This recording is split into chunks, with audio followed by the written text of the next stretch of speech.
Welcome, guys, gals, ghouls, friends, fiends, foes, those of you out there that may be partaking in 420 today. Secure your tinfoil hats, buckle down tight, and hold on loosely as we soar over the rocky tops of the La Platas on a rocky mountain high, get sucked into the vortex of the Four Corners, and settle down snugly at mile marker 420 in colorful Colorado.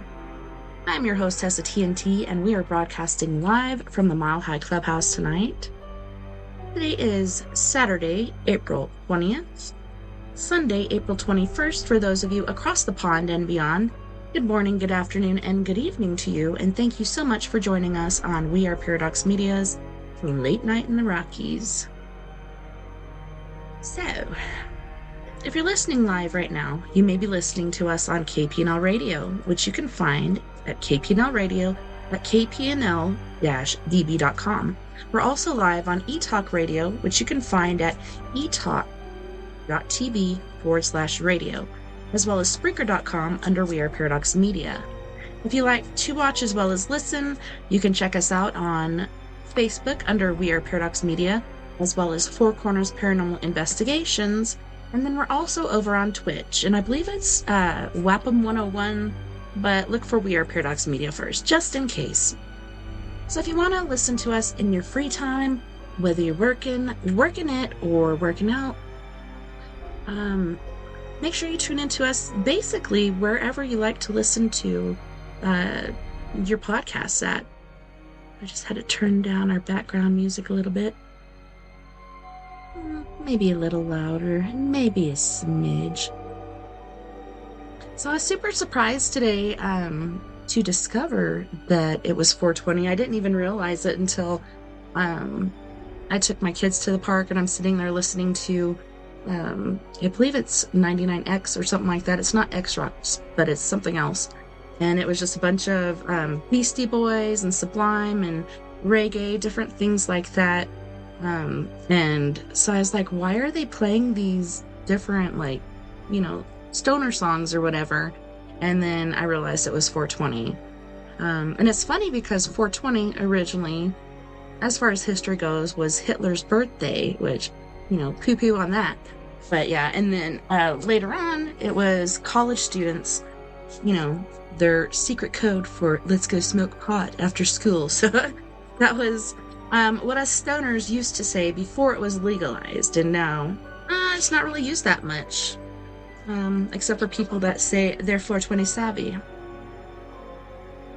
Let me just double check this music again. Yeah, it seems good. Whoever's out there listening, I don't know who that is, but if it sounds good, just let me know. And welcome. So, generally we do story time on Sundays, but tomorrow we have Miss Nancy Thames, or Thames, I believe it's Thames, on, and she's going to be discussing the outer realms, UFOs, aliens, etc. It's going to be pretty interesting and intriguing. That's my favorite line. But no, since she is going to be on tomorrow, let me take this cover off. We're going to do story time tonight. So it's kind of switching it up a little bit. We did that last week too because we had Mr. Bill Hauser on with his ghost box, and I like to be able to satisfy my guests as well as possible. So if they want a Sunday, I'll give them a Sunday. If they want a Saturday, I'll give them a Saturday. Some people ask for weekdays. Sorry, we don't do our show on weekdays, but and I've even thought about doing pre-records, but it's just so hard, like working a job and taking care of kids and family and stuff like that, and trying to do a show during the week. I don't even know how some people do it. Kudos to you, Mr. Dave Scott. Touché. So, the book we've been reading is K is for Killer, and it's by Miss Sue Grafton. Oh yeah, I also want to say I'm wearing my Scooby-Doo shirt. Hoping to find some Scooby snacks later. Just kidding, we're all stocked up. I'm still stocked up from like 2 years ago. Alright, let's get into it. And the occasional brief lull between cuts, I picked up the faint effects being played through the sound system. Ship's bells, the creak of wood, sails flapping, the shriek of seagulls, the tiny warning of the buoys. Most eerie was the nearly undiscernible wails of drowning seamen, as if all of us were caught up in some maritime purgatory, in which alcohol, cigarettes, laughter, and pounding music served to ward off those faint cries creeping into the silence. All the waitresses were dressed in skin-tight, spangled bodysuits, as shimmering as fish scales. I had to guess most had been hired on the basis of their androgyny. Cropped hair, slim hips, and no breasts to speak of. Even the boys were wearing makeup. Taney stayed close behind me, his hand placed comfortably in the middle of my back. Once he leaned to say something, but the noise in the place obliterated his voice. He disappeared at one point and came back with a bottle of beer in each hand. We found an expanse of unpopulated wall with a largely unobstructed view of the place. We leaned there, people watching. The volume of the music would necessitate a hearing test later. I could picture all the cilia in my ear canal going flat. I'd once fired a gun from the depths of a garage bin, and even ever since had been plagued by an intermittent hissing deep inside my head. These kids were going to need ear trumpets by the age of 25. So that just reminds me of when I went in for my hearing test because of my tinnitus. And the very last test she gave me was being in a crowded restaurant, and you could hear people talking and the music playing, and then the sound just got louder and louder, and you're trying to decipher what she's saying. And she was like, yeah, your hearing's perfect. I don't know what's going on, but yeah, you have tinnitus and we don't know why. Used to be it only happened when like I was having a paranormal experience, like a ghost around me or something like that, but now it's just all the time. Cheney touched my arm and then pointed across the room. His mouth formed the word Danielle, and I followed his gaze. He was standing near the door, apparently alone, though I had to guess she wouldn't be for long. She was probably in her late teens, lying regularly about her age. Else how would she get in here? She had dark hair long enough to sit on, and long legs that seemed to go on forever. Even at that distance, I could see slim hips, a flat belly, and the breasts of early adolescence. A body type much admired by the postmenopausal male. She was wearing lime green satin hot pants and a halter top with a lime green bomber jacket over it. We made our way across the room. At a certain point in our progress, she spotted Cheney's approach. He pointed toward the courtyard. She pivoted and went out in advance of us. Outside, the temperature dropped dramatically, and the sudden absence of cigarette smoke made the air smell like freshly cut hay. The chill felt like liquid pouring over my skin. Danielle had turned to face us, hands in her jacket pockets. Up close, I could see the skillful use of cosmetics in the battle she must have fought with her own youthful looks. She could have passed for 12. Her eyes were the luminous green of certain tropical fish, and her look was insolent. "We have a car parked around the corner," Cheney said without preamble. So we could have a little talk, just the three of us." "About what?" "Life in general, Lorna Kepler in particular." Danielle's eyes were fixed on mine. "Who's she? What's up, boy?" I figured out that I had a cut on my forehead. Uh-oh. You okay? Earlier, I headbutted Lily's finger. Oh, okay. We were playing around. Well, yeah, I'm alright. Good. All right, well, I'm going to continue with my show. Go on now. Love you, boy. Love you too.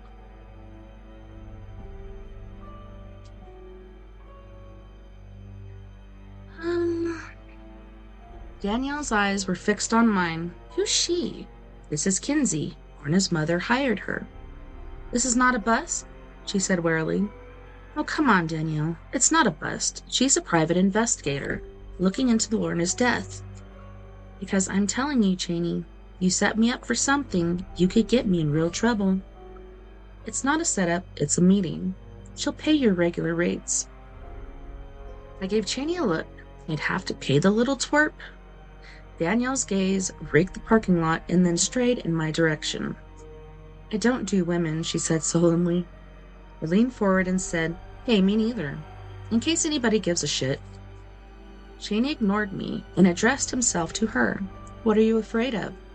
What am I afraid of? She said, finger pointing to her own chest.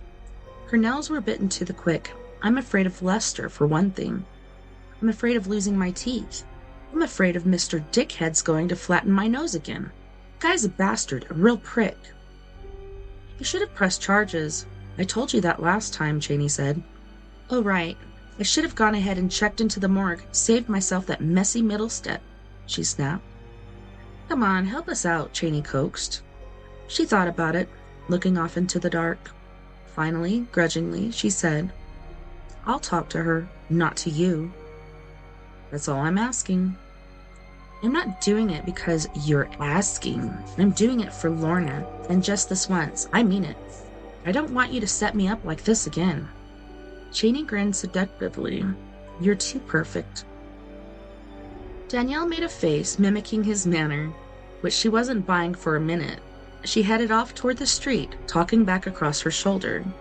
Let's get it over with before Lester shows up.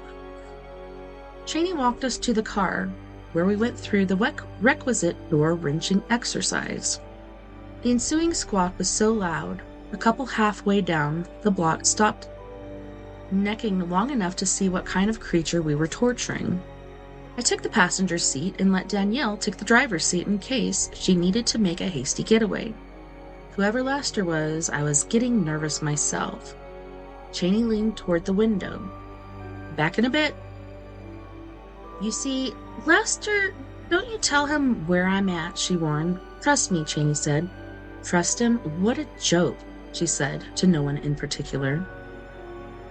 We watched him through the front windshield as he disappeared into the dark.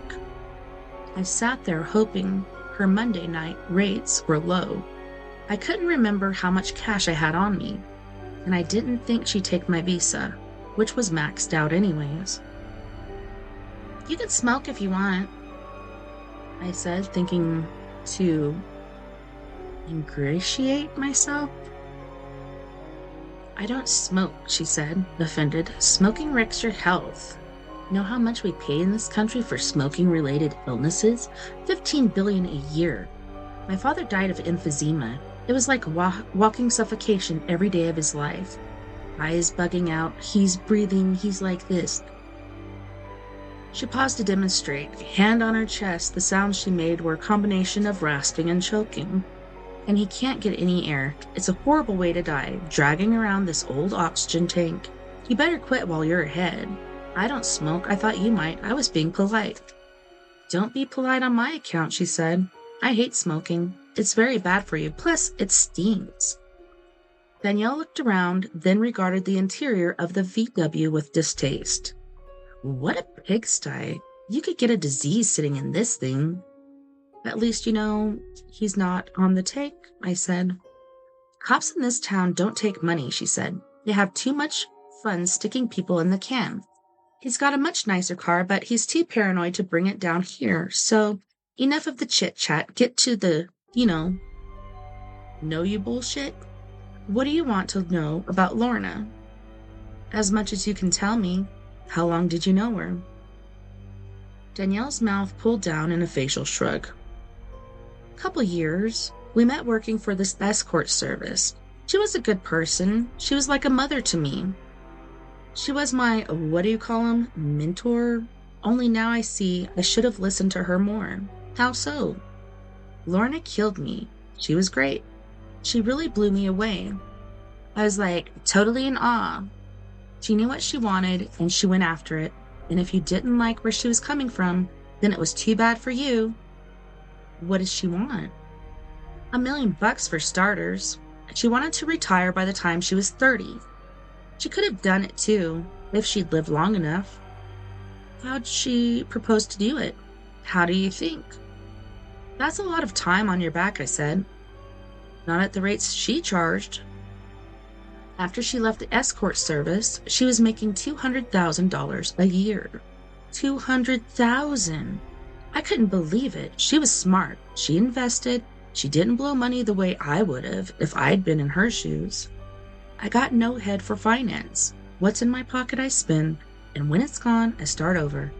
At least I used to be that way until she straightened me out. What was she going to do when she retired? Travel, goof off, maybe marry some guy who'd take care of her for life. Thing is, and here's what she kept hammering at me about. You got money, you're independent. You can do anything you want. Some guy mistreats you, you get the fuck out. You can walk. Know what I'm saying? That's my philosophy, I said. Yeah, mine too. Now, after she died, I'd opened a little savings account and I salted away. It's not much, but it's enough, and I'm going to let it sit. That's what Lorna always did.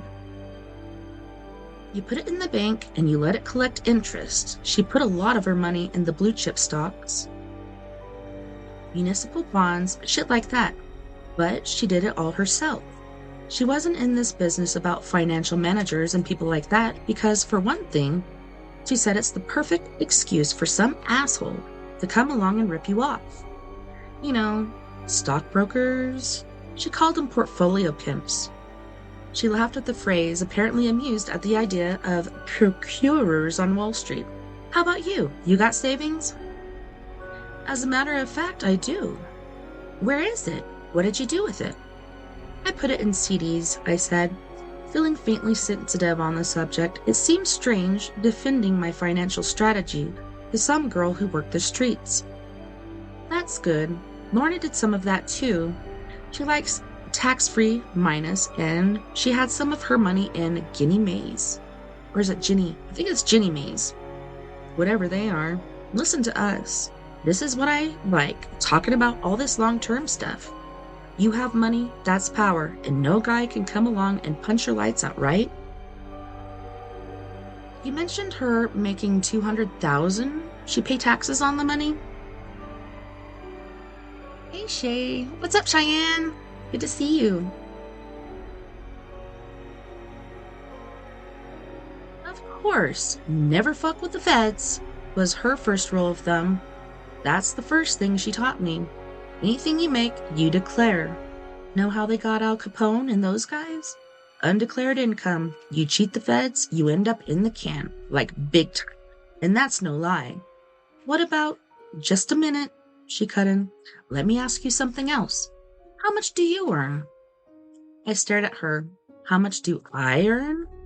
Yeah, like last year. What was your annual income? What did you pay taxes on? That's getting pretty personal, isn't it?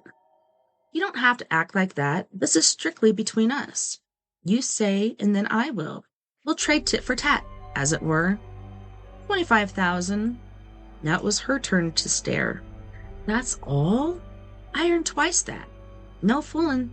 52,500 and change. You got your nose broken too, I pointed out. Yeah, well, you had your nose broken. I can tell by looking. I'm not criticizing, no offense, she said. You're not a bad-looking chick, but you're 25,000. You get punched in the chops, same as me. Am I right? I wouldn't look at it quite like that.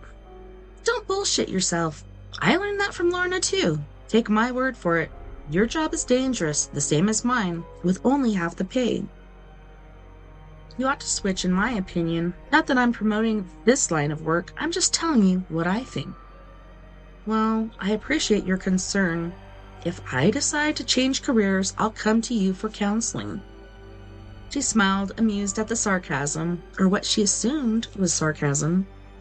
I'll tell you something else she taught me. Keep your big mouth shut. You do a guy, you don't talk about it afterward, especially in the crowd she's running in. She slipped up once and swore she'd never do it again. Some of those guys, woo, you're getting off forgetting you ever knew him. Do you travel in those circles, the real high-class stuff? Well, not all the time, not now. When she was alive, I did now and then, like once in a while. She'd dress up fancy and take me with her on a big one. Me and this other girl named Rita. What a hoot. Some guys like 'em young. You shave your pubes and act like you're about 10 years old. Like this one night, I made over $1,500. Don't ask me doing what. That's something else you don't talk about. Lester would have killed me if he found out. What happened to all your money when she died? I asked. Beats the hell out of me. You'd have to ask her folks about that. I bet she didn't have a will. I mean, what did she need a will for? She was young, well, 25, which is not that old. I bet she thought she had years, and it turned out she had nothing. How old are you? 23? You are not. I am too. Danielle, you're not. She smiled slightly. Okay. I'm 19, but I'm mature for my age. I said 17 is probably closer, but we'll let that pass. You better ask more about Lorna. You're wasting your money when you ask about me. What was Lorna doing out at the water treatment plant? That doesn't sound like it was worth even the part-time pay. She had to do something. She couldn't tell her parents how she was earning her bread. They are real conservative. At least her dad was. I met her mom at the funeral, and she seemed nice enough. Her old man was a butt, all the time on her case, checking up on her. Lorna was a wild one, and she didn't like to be controlled. I talked to her father earlier today, and he said that Lorna didn't have many friends. Danielle dismissed that with a toss of her head. What does he know? Just because he never met any. Lorna liked night people. Anybody she knew came out of hiding when the sun went down. Like spiders and all those, what do you call them? Nocturnal creatures? Owls and bats. You want to meet her friends? You better get used to staying out all night. What else? This is fun. I didn't realize I was so smart. What about the porno film? Why'd she do that? Same old, same old. You know how it is. Some guy came down from San Francisco. She met him one night at an Edgewater Inn and got to talking about that stuff. He thought she'd be dynamite, and I guess she was. At first she didn't want to do it, but then she figured, hey, why not? She didn't get paid much, but she said she had a ball. What did you hear about that? I didn't hear about it. I saw it. You did not. You saw that? Sure, I have a copy. Well, that's weird. That video was never released. Hey, Jay. Sorry, I didn't see you 4 minutes ago. Good to see you. Happy 420, brother. Well, that's weird. That video was never released. Now it was my turn to express skepticism. Really? It never went into distribution? I don't believe it. We sounded like a couple of talking birds. That's what she said. She was pissed off about it, too. She thought it could be her big break, but there was nothing she could do. The cassette I saw was edited, packaged, the whole bit. They must have had a lot of money tied up in it. What's the story? I just know what she said. Maybe the venture was undercapitalized, whatever the term is. How'd you get a copy? Someone sent it to her mother. Danielle barked out loud. You're kidding! That's gross! What kind of jerk would do a thing like that? I don't know yet. I'm hoping to find out. What else can you tell me? No. You ask and I'll answer. I can't think of anything off the top of my head. Who's Lester? Lester had nothing to do with Lorna. But who is he? She gave me a look. What's it to you? You're afraid of him, and I want to know why. Get off it. You're wasting your money. Maybe I can afford it. Oh, right. On what you make? That's bullshit. Actually, I don't even know what you're charging. Trick rates, $50. An hour? I yelped. Not an hour. What's the matter with you? $50 a trick? Nothing about sex takes an hour, she said contemptuously. Anybody says it's an hour's ripping you off. I take it Lester's your pimp? Listen here. Pimp who taught you to talk that way, Lester Dudley, Mr. Dickhead to you, is my personal manager. He's like my professional representative. Did he represent Lorna? Excuse me, I have a frog in my foot. Of course not, I already told you. She was smart. She declined his services. You'd think he'd have any information about her. Not a chance. Don't you even bother. The guy's a real piece of shit. I thought for a moment, but It covered the questions that came readily to mind. Well, this should do it for now. If you think of anything else, will you get in touch? Sure, she said. As long as you got the money, I got the mouth, so to speak. I picked up my handbag and took out my wallet. I gave her a business card, jotting my home address and telephone number on the back. Ordinarily, I don't like to give it out, but I wanted to make it as easy for her as possible.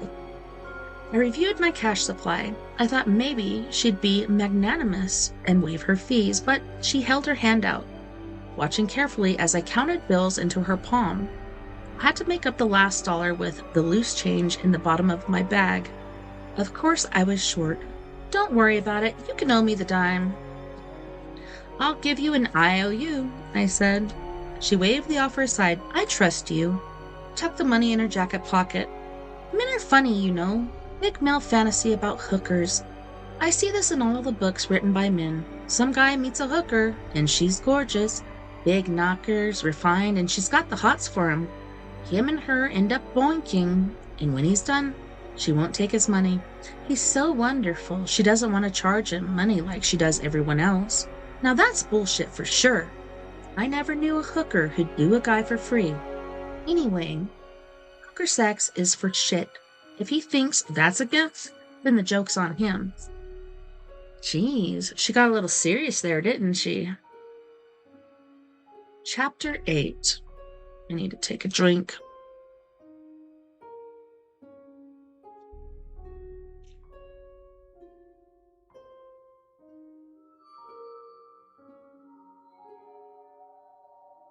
It was close to 1:30 in the morning when I parked my VW in the little parking lot outside the emergency entrance to St. Terry's Hospital.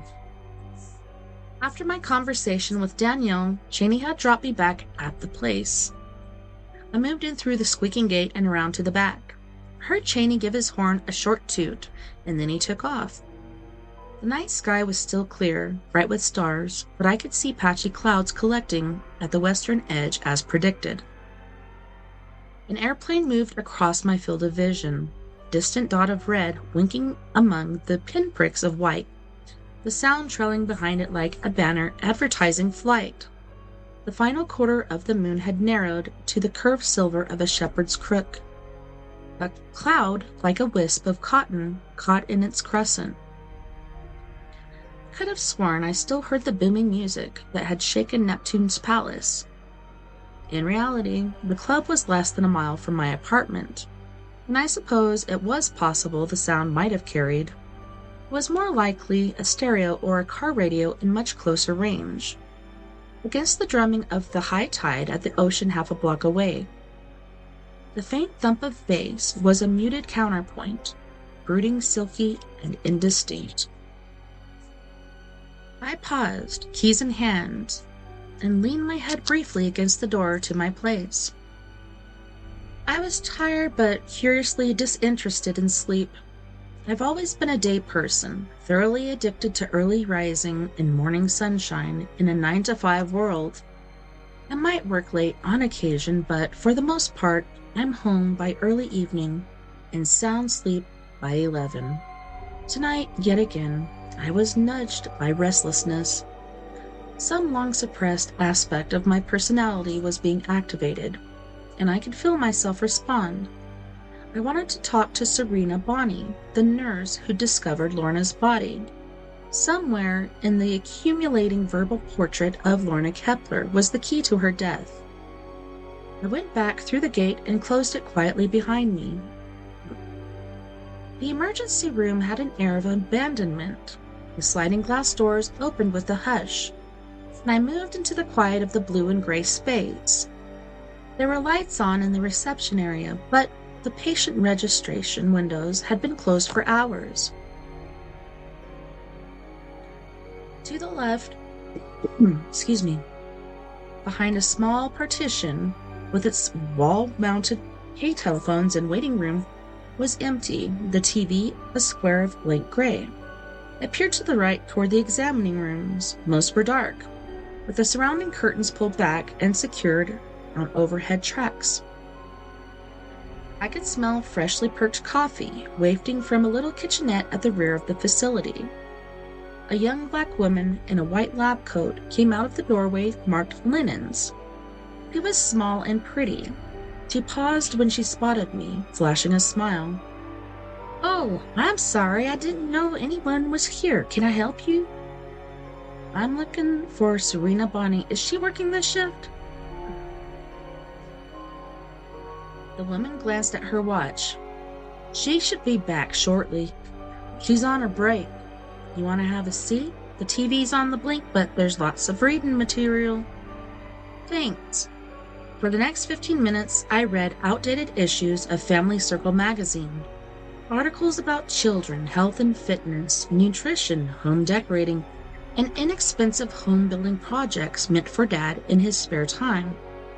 A wooden bench, a treehouse, a rustic shelf to support Mom's picturesque garden of container herbs. To me, it was like reading about life on an alien planet. All the ads showed such perfect women. Most were 30 years old, white, and had flawless complexions. Their teeth were snowy even. None of them had wide bottoms or kangaroo pouches that pulled their slacks out of shape. There was no sign of cellulite, spider veins, or breasts drooping down to their waists. These perfect women lived in well-ordered houses with gleaming floors, an inconceivable array of home appliances, oversized fluffy mutts, and no visible men. I guess Dad was relegated to the office between his woodworking projects. Intellectually, I understood that these were all highly paid models simply posing as housewives for the purpose of selling Kotex, floor covering, and dog food. Their lives were probably as far removed from housewifery as mine was. But what did you do if you actually were a housewife, confronted with all these images of perfection on the hoof? From my perspective, I couldn't see any connection at all between my lifestyle, hookers, death, celibacy, handguns, and fast food, and the lifestyle depicted in the magazine, which was probably just as well. What would I do with a fluffy mutt and containers full of dill and marjoram? Or majoram? Marjoram? I don't know. "I'm Serena Bonnie. Did you want to see me?" I looked up. The nurse in the doorway was in her early 40s. A good-sized woman, maybe 5'10".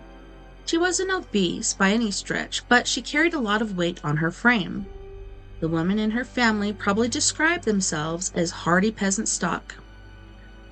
I set the magazine aside and got to my feet, holding out my hand. "Kinsey Mill Home," I said. "Lorna Kepler's mother hired me to look into her death." "Again?" she remarked as she shook my hand. "Actually, the case is still open. Can I take a few minutes of your time? It's a funny hour for an investigation. I should apologize for that. I wouldn't ordinarily bother you at work, but I've been suffering insomnia for the last couple of nights, and I thought I might as well take advantage of the fact that you're working." "I don't really know much, but I'll do what I can. Why don't you come on into the back? It's quiet at the moment, but that may not last long." We moved past 2 examining rooms and into a small, sparsely furnished office.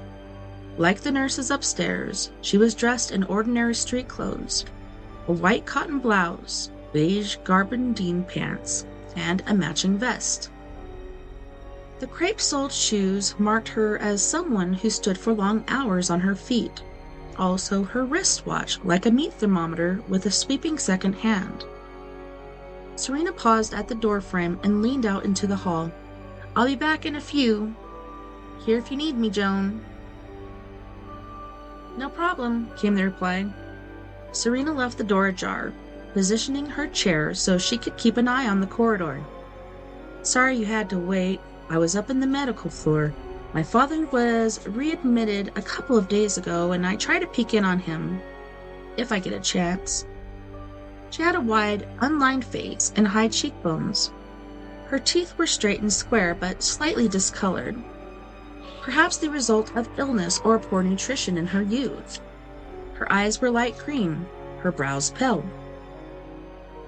"Is his illness serious?" I sat down on a chrome chair with a seat padded in blue tweed. He had a massive heart attack a year ago and had a pacemaker put in. He's been having problems with it, and they wanted to check it out. He tends to be a bit Astriparius? Astriparius? He's 75, but very active. He practically runs the Colgate Waterboard, and he hates to miss a meeting. He thrives on adrenaline. Your father isn't Clark Esselman by any chance. You know him? I know his reputation. I had no idea. He's always raising hell with developers. He'd been involved in local politics for 15 years since he'd sold his real estate company and retired in splendor. From what I'd heard, he had a rough temper and a tongue that could shift from saltiness to eloquence depending on the subject. He was stubborn and outspoken, a respectable board member for half a dozen charities. She smiled. That's him, she said. She slid a hand through her hair, which was coppery, crossed between red and dark gold. It looked as though she'd had some kind of body permanent, because the curls seemed too pronounced to be entirely natural. The cut was short, the style uncomplicated. I pictured her running a brush through her hair after her morning shower. Her hands were big and her nails blunt, but nicely manicured. She spent money on herself, but not in any way that seemed flashy. Suffering illness or injury, I'd have trusted her on sight. I remembered something innocuous and then changed the focus of the conversation. What can you tell me about Lorna? I didn't know her well. I should probably say that up front. Janice mentioned that you're married to a fellow Lorna worked for at the water treatment plant? More or less, she said. Roger and I have been separated for about 18 months. I'll tell you, the last few years have been hellish, to say the least. My marriage fell apart. My father had a heart attack and then Mother died. After that, Daddy's health problems got even worse. Lorna house sat for me when I needed to get away. You met her through your husband? Yes, she worked for Roger for a little over 3 years, so I'd run into her if I popped in at the plant. I see her at the employee picnics in the summer and the annual Christmas party. I thought she was fascinating. Clearly, a lot smarter than her job required. The two of you got along? We got along fine. I paused, wondering how to phrase the question that occurred to me. If it's not too personal, can you tell me about your divorce? My divorce? She said. Who filed? Was it you or your husband? Cocked her head. That's a curious question. What makes you ask? I was wondering if your separation from Roger had anything to do with Lorna. Serena's laugh was quick and startled. Oh, good heavens, not at all, she said. We'd been married 10 years and we both got bored. He was the one who broached the subject, but he certainly didn't get any grief from me. I understood where he was coming from. He feels he has a dead-end job. He likes what he does, but he's never going to get rich. He's one of those guys whose life hasn't quite come up to his expectations. He pictured himself retired by the age of 50. Now he's past that, and he still hasn't got a dime. On the other hand, I not only have a career I'm passionate about, but I'll have family money coming to me one of these days. Living with that got to be too much for him. We're still on friendly terms, we're just not intimate. You're welcome to verify with him. I'll take your word for it, I said, though of course I'd check. What about the house sitting? How'd Lorna end up doing that? I don't remember exactly. I probably mentioned in passing that I needed someone. Her place was small and remarkably crude. Thought she'd enjoy spending time in a more comfortable setting. How often did she sit? 4 or 6 times altogether, I guess. She hadn't done it for a while, but Roger thought she was still willing. I would check my calendar at home if it seems relevant. At the moment, I don't know what's relevant and what's not. Were you satisfied with the job she did? Sure, she was responsible. Fed and walked the dog, watered the plants, brought in the newspaper and the mail. It saved me the kennel fees, and I liked having someone in the house while I was gone. After Roger and I split, I moved back to my parents' house. It was I was interested in a change of scene, and Dad needed some unofficial supervision because of his health. Mother's cancer had already been diagnosed and she was doing chemo. This was an arrangement that suited all of us. So, you were living at your father's at the time Lorna died? That's right. He's been under doctor's care, but he's what they call a non compliant patient. I had plans to be out of town and I didn't want him in the house alone. Dad was adamant. He swore he didn't need help, but I insisted. What's the point of a getaway weekend if I'm worried about him the whole time? As a matter of fact, that's what I was trying to set up when I went to her place and found her. I tried calling for days and there was never an answer. Roger told me she was taking a couple weeks, accrued vacation, but she was due back any day. I wasn't sure when she'd get in, so I thought I'd stop by and leave her a little note. I parked near the cabin, and I was just getting out of my car when I noticed the smell, not to mention the flies. You knew what it was? Well, I didn't know it was her, but I knew it was something dead. The odor's quite distinct. I shifted the subject slightly. Everyone I've interviewed so far has talked about how beautiful she was. I wondered if other women regarded her as a threat. I never did. Of course, I can't speak for anyone else, she said. Men seem to find her more appealing than women. But I saw her flirt. Again, I'm only talking about the occasions when I saw her.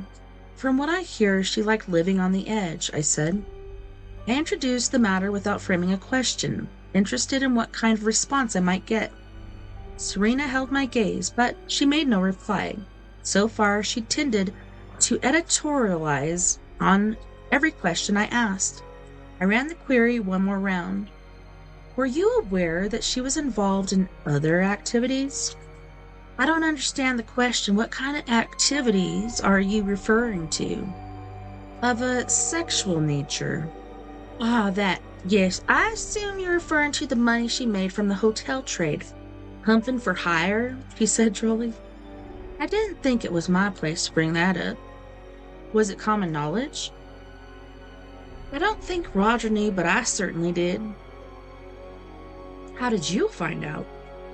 I'm not sure. I really can't remember. Indirectly, I think. I ran into her at the Edgewater one night. No, wait a minute. I remember what happened. She came into the ER with a broken nose. She had some explanation, but it didn't make much sense.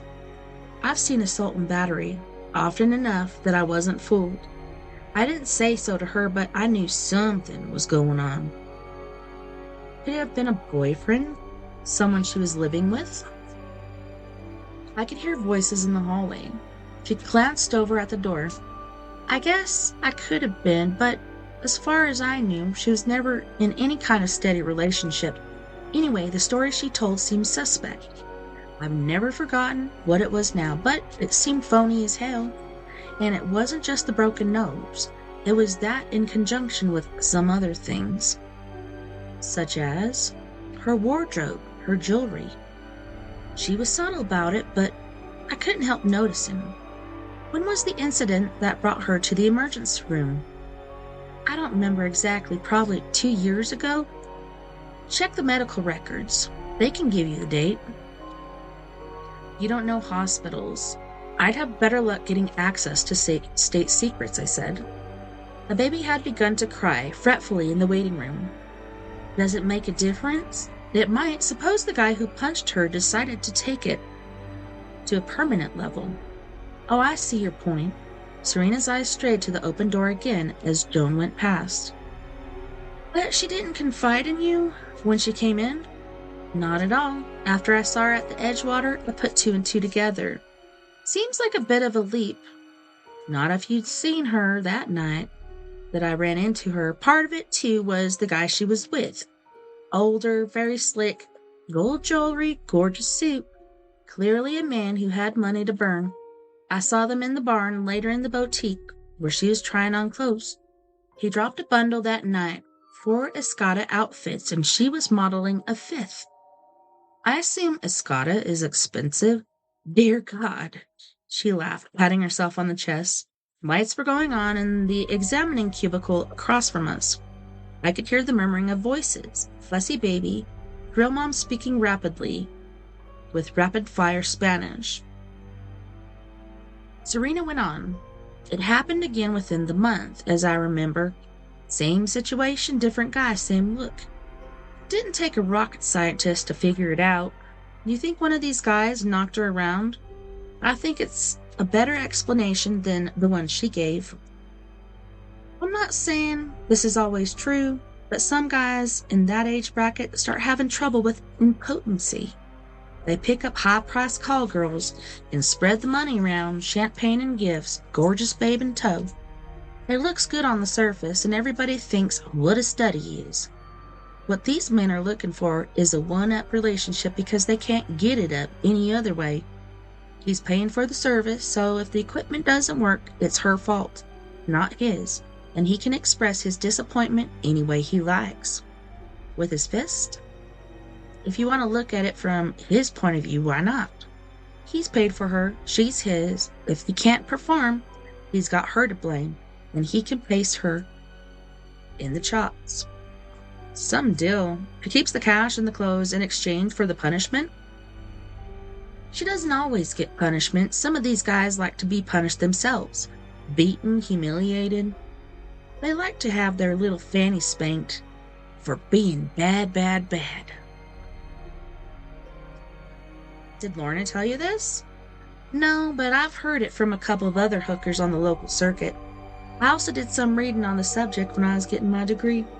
I used to see them come in, and I'd be incensed at the way they were treated, furious because I didn't really understand what was going on. I'd jump on the rescue trying to save them from the bad guys, for all the good that did. In an odd way, I'm a better nurse if I can stay detached. And that's what you did with her? Exactly. I felt compassion, but I didn't try to fix her. It was none of my business, and she didn't see it as a problem, at least as far as I knew. You seem to spend a lot of time at the Edgewater. Is that where the singles hang out these days? The singles in our age group, yes. I'm sure the kids would find it stuffy beyond belief, and the price is astronomical. Frankly, it makes married life look pretty good. Do you happen to remember any dates when you saw her? If I check with the hotel, it helps to pin it down. She thought about that briefly. Once, I was with a bunch of girlfriends. We get together to celebrate birthdays. That time it was mine, so it must have been early in March.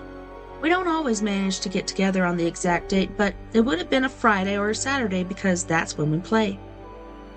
So that was last March? Must have been. Was this before the broken nose or afterwards? I have no idea. Did Lauren know you knew? Well, she saw me that night and maybe twice before that since Roger and I had separated. I was out with friends almost every weekend. Lorna and I didn't come right out and discuss her career, but there were veiled references. Serena had used the fingers of both hands to form quote marks around the word career. I'm just curious. How do you happen to remember in such detail? Most people can't recall what happened yesterday. The police asked me most of this, and it stuck in my mind. Also, I've given it a lot of thought. I don't have a clue why she was murdered, and it bothers me. You believe she was murdered? I think it's likely, yes. Were you aware that she was involved in pornography? Serena frowned slightly. In what way? She starred in a video. Someone sent the cassette to her parents about a month ago. What was it, like a snuff film? S&M? No, it was fairly pedestrian in terms of the story and subject matter, but Mrs. Kepler suspects it may be linked to Lorna's death. Do you? I'm not being paid to have opinions at this point. I like to keep my options open. I understand, she said. It's like making a diagnosis. No point in ruling out the obvious. There was a knock at the door frame, and Joan peered in. Sorry to interrupt, but we've got a baby over here. I'd like to take a look. I've got to call in to the resident, but I think you could see him. Serena rose to her feet. Let me know if there's anything else, she said to me as she moved toward the door. I'll do that, and thanks. I drove back to my place. Through the deserted streets, I was beginning to feel at home in the late night world. The nature of the darkness shifts from hour to hour. Once the bars close down and traffic dissipates, what emerges is the utter stillness of 3 a.m. The intersections are empty. Traffic lights are bright O's of red and seafoam green in a dazzling string that you can see for half a mile. Oh my lord.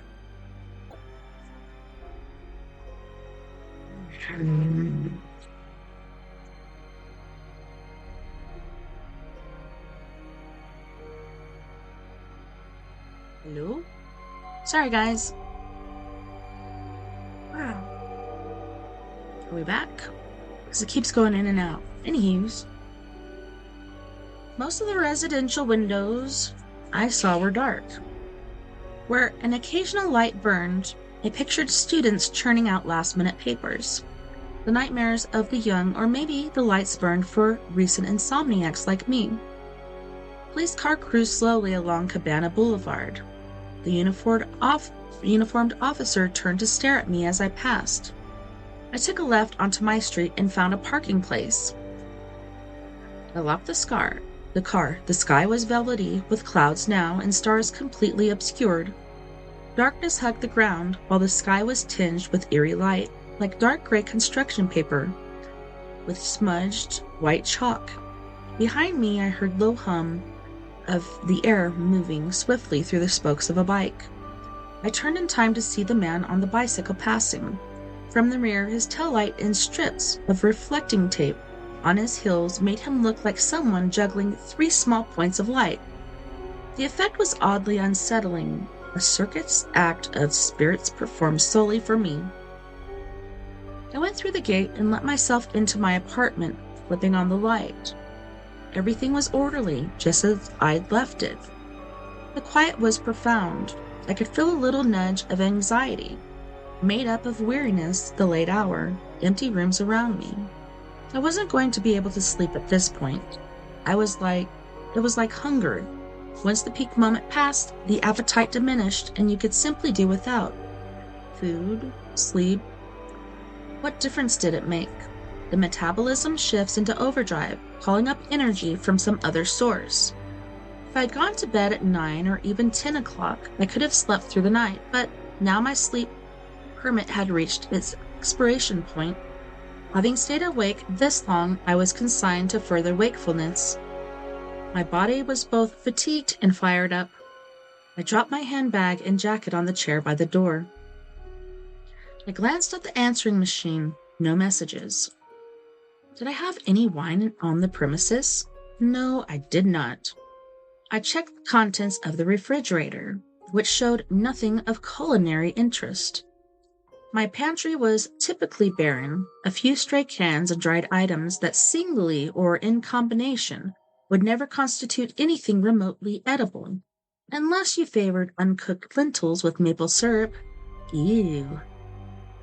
The peanut butter jar had concentric swirl marks in the bottom, as if the rest of it had eaten the accumulated peanut butter off the blade as I walked around. This is really pitiful, I said, laughing, but actually, I didn't mind a bit. Idly, I flipped on the TV set. Lorna's video was still on the VCR. I touched the remote control and the tape began to run again.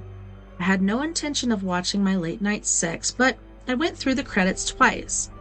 The night before, I tried directory assistance in San Francisco, hoping for a telephone number for the production company, Cyrenaic Cinema.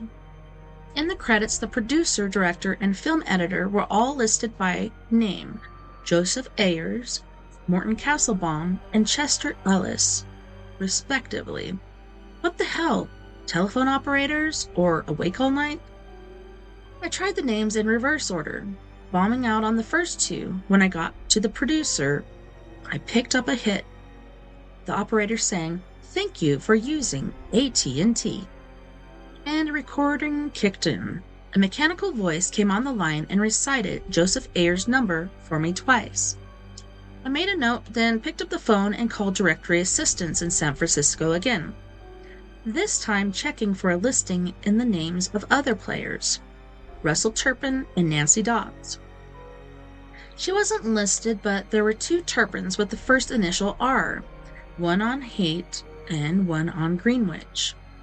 I wrote both numbers down, at the risk of wasting my time and Janice Kepler's money. A trip north might actually be worth a shot. If the contacts didn't pan out, at least there was hope of eliminating the porno angle as a factor in her daughter's death. All right, we better stop there. So on that note, boys and girls, we are going to go to our first music break. So on this break, we have Mr. Jeff Hilliard from Los Angeles, California, with Finger Bang Your Day, Consensual Sex Fan, Cock That Hills, and Multitude, as well as Silicone Wave. You guys don't go anywhere. We'll be right back after this music break.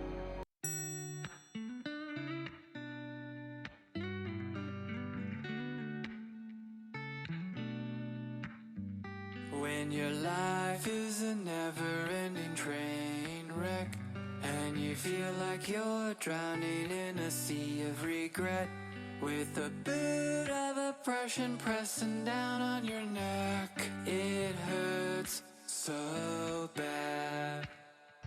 When your overwhelming hatred kills your heart's desire, and reality starts looking like a dumpster fire, you start bitching to me, but you're preaching to the choir. You don't need to be so mad, 'cause sometimes we hurt, sometimes we cry, sometimes we're sure there's no reason to try.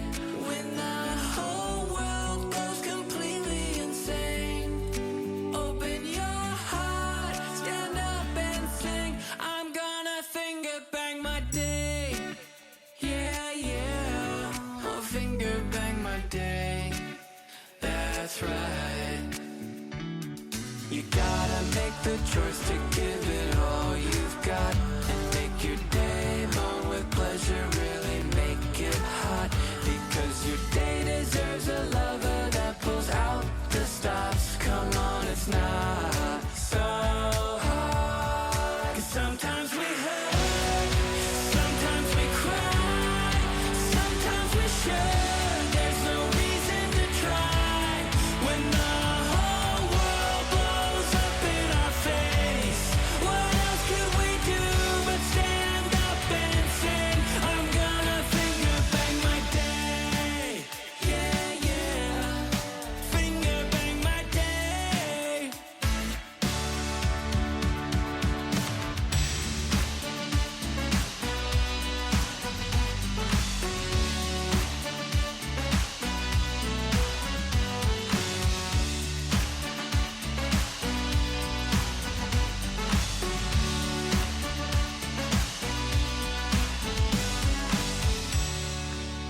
Hey, what are we really doing? We can't live in a world that has this much hate. We have to get honest with ourselves. We have to take stock in what our part is in all of this madness. We have to let go, and we focus on giving love, setting that intention. And each and every single one of us gets up every day with the intention to give love. And we do it. We go out there and we give love every single day. Each one of us gets out there and makes love to our day, giving our day a multiple orgasm. The whole world will be orgasmic for the rest of eternity. Sometimes we hurt, sometimes we cry, sometimes we're sure there's no reason to try. When the whole world is fucking insane, we open our hearts, stand up and sing. I'm gonna finger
let's go. Just get in the van.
Desperate and pathetic. Nothing but a coward. You're a fool with nothing to offer.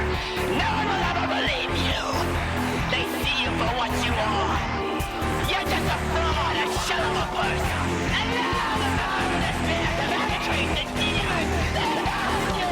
They enslave you into the dungeon of the hate. I am the son of God.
I got all the moves, got that multitude. You think it's wrong? I could've had too long. Fuck that. Check these molar moves. You need a multitude. I can do no wrong. Back of the head long, never gonna cut it. All these hookers sweet on me. Look at them chasing me, showing me that ass. And I bagged up to snatch. I do this shit for free. Go down your mom, tell 3. She's taking selfies with the mullet like it's history. How can I maneuver you with that pussy, dude? You sit like Buddha waiting on it to come to you. My lines are straight to the point, she shows me gratitude. So what's your latitude? Yes, it's just your attitude. Head with a alligator, double dually Lamborghini. All up in a silly little yellow polka dot bikini. I got more than moves, I got that multitude. You think it's wrong, back of the head too long. Fuck that. Head with a alligator, double dually Lamborghini. All up in a silly little yellow polka dot bikini. Check these roller moves, you need a multitude. I can do no wrong, back of the head, I'm living cut it. Alligator, double dually Lamborghini. All up in a silly little yellow polka dot bikini. You're like the butt of a butternut cutting up panini. So climb back in your kangaroo pouch like a rolling genie. These moves are hot, these locks I got. This power cannot be disputed and it can't be bought. So you can find me in the studio with all these thoughts. You wanna buy my style, but you can't be what you're not, neighbor. I got more than moves, I got that multitude. You think it's wrong, back of the head too long. Fuck that. Check these rolling moves. You need a multitude. I can do no wrong. Back of the head, I'm gonna cut it. Got that motherfucking ballin'.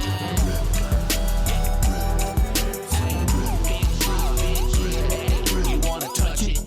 Yeah.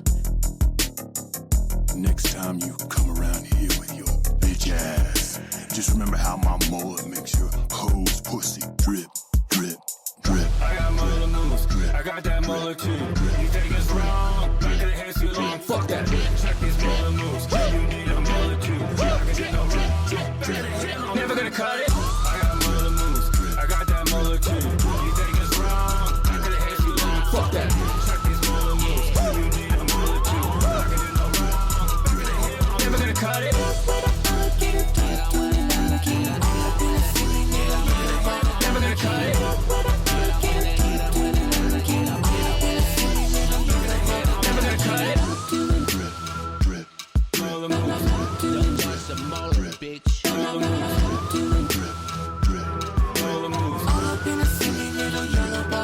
Cut it.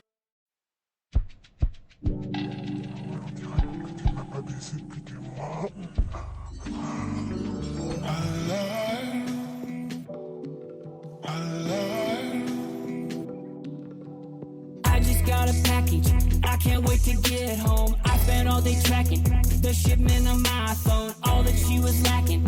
I ordered custom, I can't wait to get some. Take it to the bedroom, she's always nagging. Now I got the air, I send this bitch is packing, going my way. I have a new attraction, don't care what you say, it's better in every way. Now baby, it's time to play, we're gonna make us a tape and show everyone the way. Cause I'm going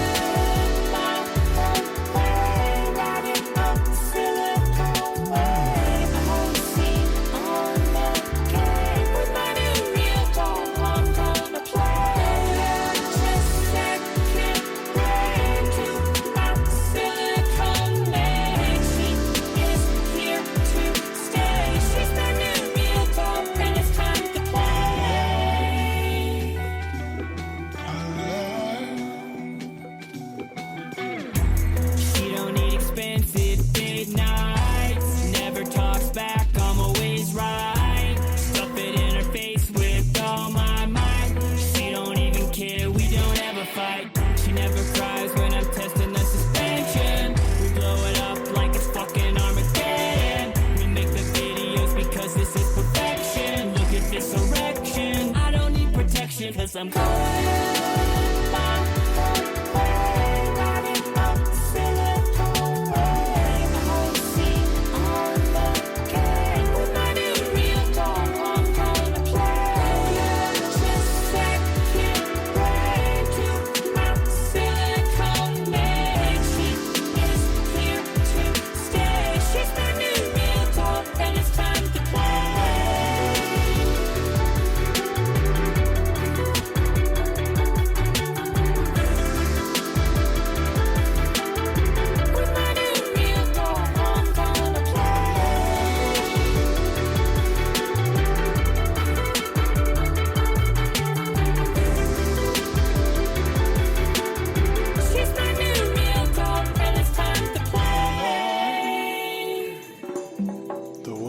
dreams.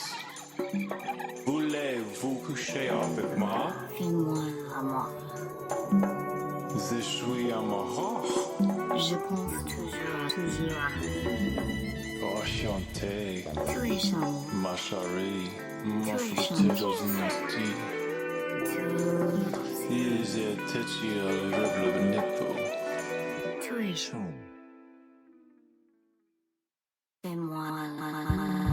It's like living on a super yacht, making love to a robot. It's like owning a football team, but having sex with a robot. It's like winning an Oscar and Emmy or Grammy when you're fucking a robot. It's like saving a family with a newborn from a fire, but you're fucking a robot.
Welcome back, everyone. Happy 420. So, if you partake. Make sure you share. Sharing is caring. Alright, so we're getting back to story time with me, TessaTNT. I can't help but laugh when I listen to Jeff Hilliard. I remember the very first song that he ever sent me was Multitude, and I just thought it was like some guy messing with me. I'm like, does he know about the mullet that I had like in the late 80s or something? And I don't know, like growing up, the worst it would ever get was like a bowl cut. So I'd go to my granny's, and every time I went, like, I don't know, I was excited to see her because she had like this table full of candy and cookies and stuff like that, but then it meant we were going to get a bowl cut, so I was never excited about that. Didn't like the bowl cut. But then, they passed us along down the family line and moved in with my aunt and uncle. My aunt is now my mother, and she's the best mother I could ever ask for. Yeah, I wanted to get my ears pierced, and she said, if you're gonna get your ears pierced, then you gotta get your hair cut the way I want it. Like, okay. Not thinking that it was gonna be like hers, which looks good on her, but not so much for me.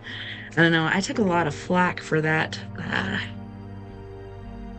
when I was in junior high, especially. It grew out by the time I got to high school, and I was able to cut it to one length, but man, yeah, it was pretty bad. Pretty bad. If you've ever had a mullet, you might know.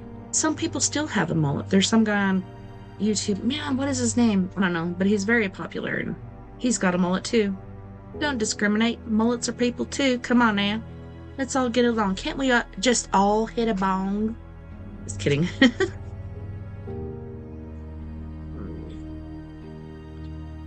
Alright, so shall we continue with our book? I'm trying to see where we're at. I didn't highlight the mark. Well, I think I see it. I made a note, then picked up the phone and called directory assistance. Yep, did that one. She wasn't listed, but there were 2 Turpins with the first initial R. One on Haight and one in Greenwich. Yep, read that one too. Write down both numbers. If the contacts didn't pan out, at least there was hope of eliminating the porno angle as a factor in her daughter's death. I put a call through to Frankie's coffee shop, and Janice answered on the second ring. Janice, this is Kinsey. I have a question for you. She said, fire away, we're not busy. I brought her up to date on my conversations with Lieutenant Dolan and Serena Bonney, and then filled her in on the mini-survey I'd done of the pornographic film crew. I think it might be worthwhile to talk to the producer and the other actor. I remember him, she cut in. Yeah, well, between Turpin and this film producer, I'm hoping we can satisfy some questions. I'll try to contact both by phone in advance, but looks like it'd make sense to make a quick trip. If I can set up a few appointments, I thought I'd hit the road. Going a drive? I thought to. Don't you have a dinky little VW? Why not fly? I would if I were you. Well, I guess I could, I said dubiously. On a short hop like that, though, the plane fare will be outrageous. We'll have to rent a car up there, too. Motel, meals, etc. That sounds okay to me. Just save your receipts and we'll reimburse you when you get back. What about Mace? Did you tell him about the tape yet? Well, I told you I would. He was shocked, of course, and then he got mad as hell. Not with her, but whoever put her up to it. What's his feeling about the investigation itself? He didn't seem that thrilled yesterday. Well, he told me just what he told you, she said. If this is what it takes to make me happy, he'll go along with it. Great. I'll probably fly up sometime tomorrow afternoon and talk to you as soon as I get back. Have a good night, she said. Night-a-night.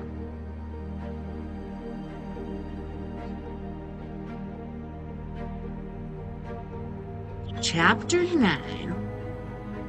At 9 the next morning, I roused myself just long enough to call Ida Ruth, telling her I'd be in shortly in case anyone was looking for me. Let me check the sound now that it's getting louder and more ostentatious. Now let's turn it down just a smidge, shall we? Yeah, that's good. Looks good. All right. As I pulled the covers up, I checked the plexiglass skylight above my bed. Clear, sunny skies, probably 65 degrees outside. To hell with the run. I awarded myself 10 more minutes of rest. I next woke at 12:37, feeling as hungover as if I'd drunk myself insensible the night before. The tricky factor with sleep is that aside from the number of hours you put in, the body seems to hold you accountable for their position. Snoozing for 4 a.m. to 11 a.m. doesn't necessarily equate with the same number of hours logged between 11 p.m. and 6. I'd sketched in a full 7, but my regular metabolic rhythms were now decidedly off and required additional downtime to correct themselves.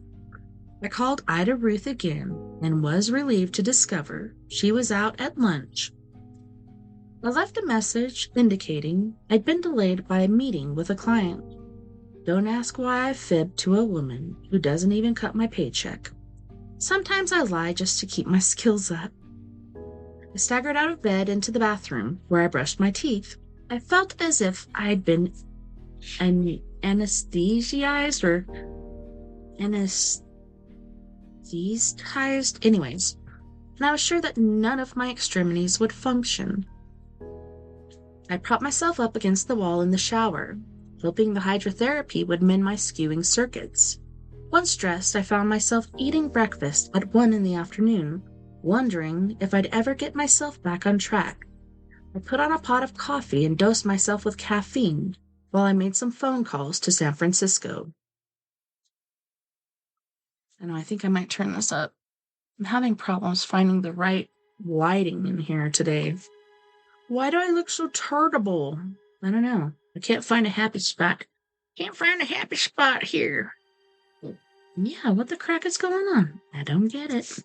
Anywho. I didn't get very far. Instead of Joseph Ayers, I got an answering machine that may or may not have been his. It was one of those carefully worded messages that bypasses confirmation of the party's name or number called. A mechanical male voice said, "Sorry, I wasn't here to take your call, but if you'll leave your name, number, and a brief message, I'll get back to you." I left my name and office number and then left messages on answering machines for both our Turpins. One voice was female, the other male. To both Turpins I chattered happily. "I'm not sure if this is the right Turpin or not. I'm looking for Russell. I'm a friend of Lorna Kepler's. He suggested I call if I ever was in San Francisco, and since I'm going to be up there in the next couple days, I thought I'd say hi. Give me a call when you get this message. I'd love to meet you. He spoke so highly of you. Thanks." Through San Francisco information, I checked out the names of other members of the crew, working my way patiently down the list. Most were disconnects. As long as I was home, I opened my desk drawer and pulled out a fresh pack of index cards. Transcribing the information, I'd pick up on the case to date. About 4 cards worth. Over the last several years, I've developed the habit of using index cards to record the facts uncovered in the course of an investigation. I pin the cards on the bulletin board that hangs above my desk, and in idle moments I arrange and rearrange the data according to no known plan. At some point I realized how different a detail can look when it's seen out of context. I don't know why Tmu's messaging me right now. I don't use Tmu. Go away, Tmu!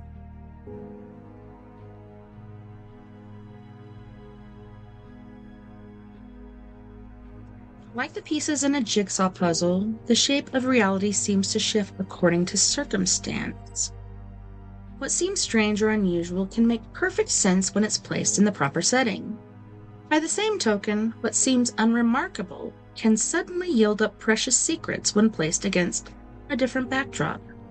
The system, I confess, usually nets me absolutely nothing, but a payoff comes along just often enough to warrant continuing. Besides, it's restful, it keeps me organized, and it's a visual reminder of the job at hand. I pinned Lorna's photograph on the board beside the cards. She looked back at me levelly with calm hazel eyes and that enigmatic smile. Her hair was pulled smoothly away from her face. Slim and elegant, she leaned against the wall with her hands in her pockets. I studied her as if she might reveal what she had learned in the last minutes of her life. With the silence of a cat, she returned my gaze. Time to get in touch with Lorna's day self, I thought. I drove along the 2-lane asphalt road, past the low rolling fields of dry grass, drab green overlaid with gold. Here and there the live oaks appeared in dark green clumps. The day was darkly overcast, the sky a strange blend of charcoal and sulphur yellow clouds. Swell of mountains in the distance were a hazy blue, sandstone escarpments visible across the face. This section of Santa Teresa County was basically desert, the soil better suited for chaparral and sage scrub than productive crops. The early settlers in the area planted all the trees. The once sere land has now been softened and civilized, but there is still the aura of harsh sunlight on newly cultivated ground. Take away the irrigation systems, the drip hoses and the sprinklers, and the vegetation would revert it to its natural state. Ceanothus, coyote brush, manzanita, and rolling grass that in dry years yield a harvest of flames. If current predictions were correct and we were entering another drought, all the foliage would turn to tinder and the land would be cleared beneath a plow of fire. Up ahead on the left was the Santa Teresa water treatment plant, erected in the 1960s. Red tile roof, 3 white stucco arches, and a few small trees. I'm sorry, I just found myself talking like the alien on Resident Alien. I think I've been watching too much of that. Beyond the low lines of the building, I caught sight of the maze of railings that surrounded concrete basins. To my right, the sign indicated the presence of the Largo Reservoir, though the body of water wasn't visible from the road. I parked out in front and went up to the concrete stairs and through the double glass doors. The reception desk sat to the left in the front entrance, which opened into a big room that apparently doubled as class space. The clerk at the desk must have been Lorna's replacement. She looked young and capable, without a hint of Lorna's beauty. The brass plate on her desk indicated that her name was Melinda Ortiz. I gave her my business card by way of introduction. Could I have a few minutes with the plant supervisor? That's his truck behind you. He just arrived. I turned in time to see a county truck turn into the driveway. Roger Bonney emerged and headed in our direction with the preoccupied air of someone on his way to a meeting, focus already leapfrogging to an encounter to come. Can I help or tell him what this is in regards to? I looked back at her. Lorna Kepler. Oh, her. That is awful. Did you know her? She shook her head. I've heard people talk about her, but I've never met her myself. I've only been here 2 months. She had this job before the girl I replaced. There might have been one more in between. Mr. Bonney had to go through quite a few after her. You're part-time? Afternoons. I got little kids at home, so this is perfect for me. My husband works nights, so he can keep them while I'm gone. Bonnie entered the reception area, manila envelope in hand. He had a broad face, very tanned, tousled curly hair that had probably turned gray when he was 25. I know people like that. The combination of lines and creases in his face had an appealing effect. He might have been too handsome in his youth, the kind of man whose looks make me surly and unresponsive. My second husband was beautiful, and that relationship had come to a demoralizing end, at least from my perspective. Daniel seemed to think everything was just swell, thanks. I was inclined now to disconnect from certain male types. I like a face marked by the softening processes of maturity. A few sags and bags are reassuring somehow. Bonnie caught sight of me and paused politely at Melinda's desk, lest he interrupt our conversation. She showed him my card. She asked to talk to you. It's about Lorna Kepler. His gaze leapt to mine. The brown eyes were unexpected, with silver gray hair and his fair coloring, I'd imagine, blue. I'll be happy to make an appointment for later if this is not convenient, I said. He looked at his watch. I have the annual State Health Services inspection in about 15 minutes, but you're welcome to come with me while I walk the plant. Shouldn't take long. I like to satisfy myself everything's in order before they come. Well, that'd be great. I followed him down a short corridor to the left, pausing while he stopped in his office, and dropped the envelope on his desk. He wore a pale blue dress shirt, collar unbuttoned, tie askew, stonewashed blue jeans, and heavy work boots. With a hard hat and clipboard, you could place him at a construction site and mistake him for an engineer. He was a little under 6 feet tall, and he'd picked up the substantial look of a man in his mid-50s. He wasn't fat by any means, but he was broad across the shoulders and heavy through the chest. My guess was that he controlled his weight now with constant exercise, probably tennis and golf, with an occasional fierce game of racquetball. He didn't have the lean muscle mass of a long-distance runner, and he somehow struck me as a sort who'd prefer competition while he kept himself in shape. I pictured him playing high school football, which in 10 more years would inspire his joints to disintegrate. I heard soccer's really bad for that too. I followed on his heels as we started off again. I appreciate your talking to me on such short notice. "It's no problem," he said. "Ever had a tour of the water treatment plant?" "I never even knew it was here." "We like to educate the public." "In case the rates go up again, I'll bet." He smiled good-naturedly as we pushed through a heavy door. "You want the spiel or not?" "Absolutely." "I was sure you would," he said. "Water from the reservoir across the road comes through the intake structure, passing under the floor of the road, comes through an intake structure and reception area. You might have been aware of it if you'd known what to listen for. Fish screens and trash tracks minimize the entry of foreign material. Water comes down through here. Big channel runs under this part of the building. We're about to shut down for the maintenance inspection in the next few days." In the area we passed, a series of gauges and meters tracked the progress of the water, which was pouring through the facility with a low-level hum.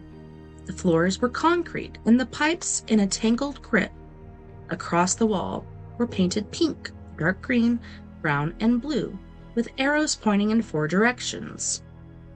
The floor panel had been removed, and Bonnie pointed downward without a word.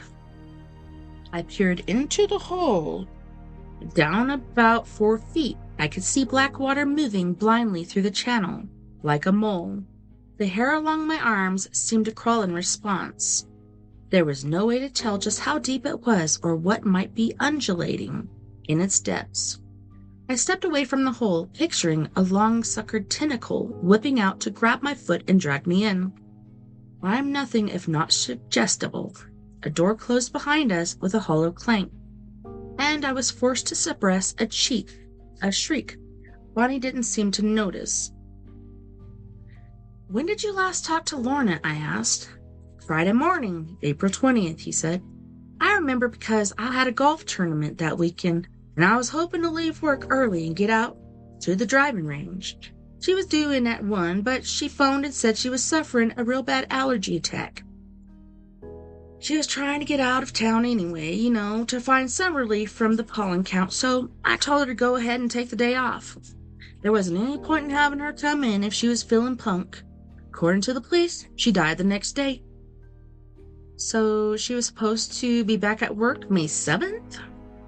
"I'll have to check the date. It would have been 2 weeks from Monday, and they'd found her by then." He reverted back to the tour mode, talking about construction costs, as we entered the next section of the plant. The low hum of rushing water and the smell of chlorine created an altered awareness. The general air of the place was the backwash valves and pressurized tanks on the verge of exploding. It looked as though one good jolt from the San Andreas Fault and the whole facility would collapse, spewing forth billions of gallons of water and debris which would kill both us in seconds. I edged up closer to him, feigning an interest I didn't quite feel. So as they're talking about how the dam could collapse, I believe it was like the early 1900s, there was a dam that collapsed and killed lots of people. It was pretty sad. When I turned in again, he was saying, "The water is prechlorinated to kill disease-causing organisms. Then we add coagulants, which cause the fine particles to clump together. Polymers generally added in the coagulation process to improve the formation of insoluble flux that can then be filtered out. We have a lab in the back so we can monitor the water quality." Oh, great. Now I had to worry about disease-causing organisms on the loose in the lab. Drinking water used to be such a simple matter for me. Get a glass, turn the tap on, fill the water to the brim, and gulp it down until you burped. I never thought about insoluble flux or coagulants. Barf! Simultaneous with his explanation of the plant operation, which he must have done 100 times in the past, I could see him scrutinize every inch of the place in preparation for the upcoming inspection. We clattered down a short flight of concrete steps and through a door to the outside. The day seemed curiously bright after the artificial light inside, and the lamp air was perfumed with chemicals. Long walkways ran between blocks of open basins surrounded by metal railings, where still water sat as calm as glass. reflecting gray sky and the underside of concrete grids. These are the flocculation and coagulation basins. The waters kept circulating to create a flock of good size and density for later removal in the sedimentation basins. I was saying, and type of things. Yeah, this vein right here really makes me conscious of myself. He talked on, taking the whole process for granted. What I was looking at, trying to register, was my profound distaste, where still thoughts where water sat with a vicious-looking liquid on its surface, bubble-coating and inky. The sludge was as black as licorice and looked as if it were made up of melted tires just coming to boil. Perversely, I pictured a plunge into the tarry depths, wondering if you'd flail to the surface with your flesh and ladders from all the chemicals. Steven Spielberg could have a ball with this stuff. Well, I could imagine. "You're not with the police department?" he asked. He hadn't stopped walking once. I was, once upon a time, temperamentally, I'm better suited to the private sector. I was trotting at his heels like a kid on a field trip, irretrievably separated from the rest of the class. Out the backside of the plant there was a wide, shallow reservoir with cracked black sediment, like a thawing pond of crud. Thousands of years from now, anthropologists would dig this up and imagine it was some kind of sacrificial basin. He asked, "Are you allowed to say who you're working for, or is that privileged information?" "Lorna's parents," I said. "Sometimes I prefer not to give out the information, but in this case it's straightforward manner. No big secret. I had this same conversation with Serena last night." "My soon-to-be ex? Well, that's an interesting point of departure. Why her? Because she found the body?" "That's right. I couldn't get to sleep. I knew she worked the night shift in St. Terry's, so I thought I might as well talk to her first. If I'd thought you were up, I'd have knocked on your door as well." "Enterprising," he remarked. "I'm getting paid $50 an hour for this. Makes sense to work every chance I get. How's it going so far?" "Right now, I'm at the information gathering phase, trying to get a feel for what I'm dealing with. I understand Lorna worked for you for, 3 years?" "About that. Originally, the job was full-time, but with the budget cuts, we decided we'd try to get by with 24 hours a week. So far, it's been fine, not ideal, but doable. Lorna was taking classes over City College, and part-time employment really suited her schedule. By now, we'd circled back through the plant on some subterranean level. The entire underground space was dominated by massive pipes. We went up a long flight of stairs and suddenly emerged into a well-lighted corridor not that far from his office. He showed me in and indicated a chair. "Have a seat." "You have time?"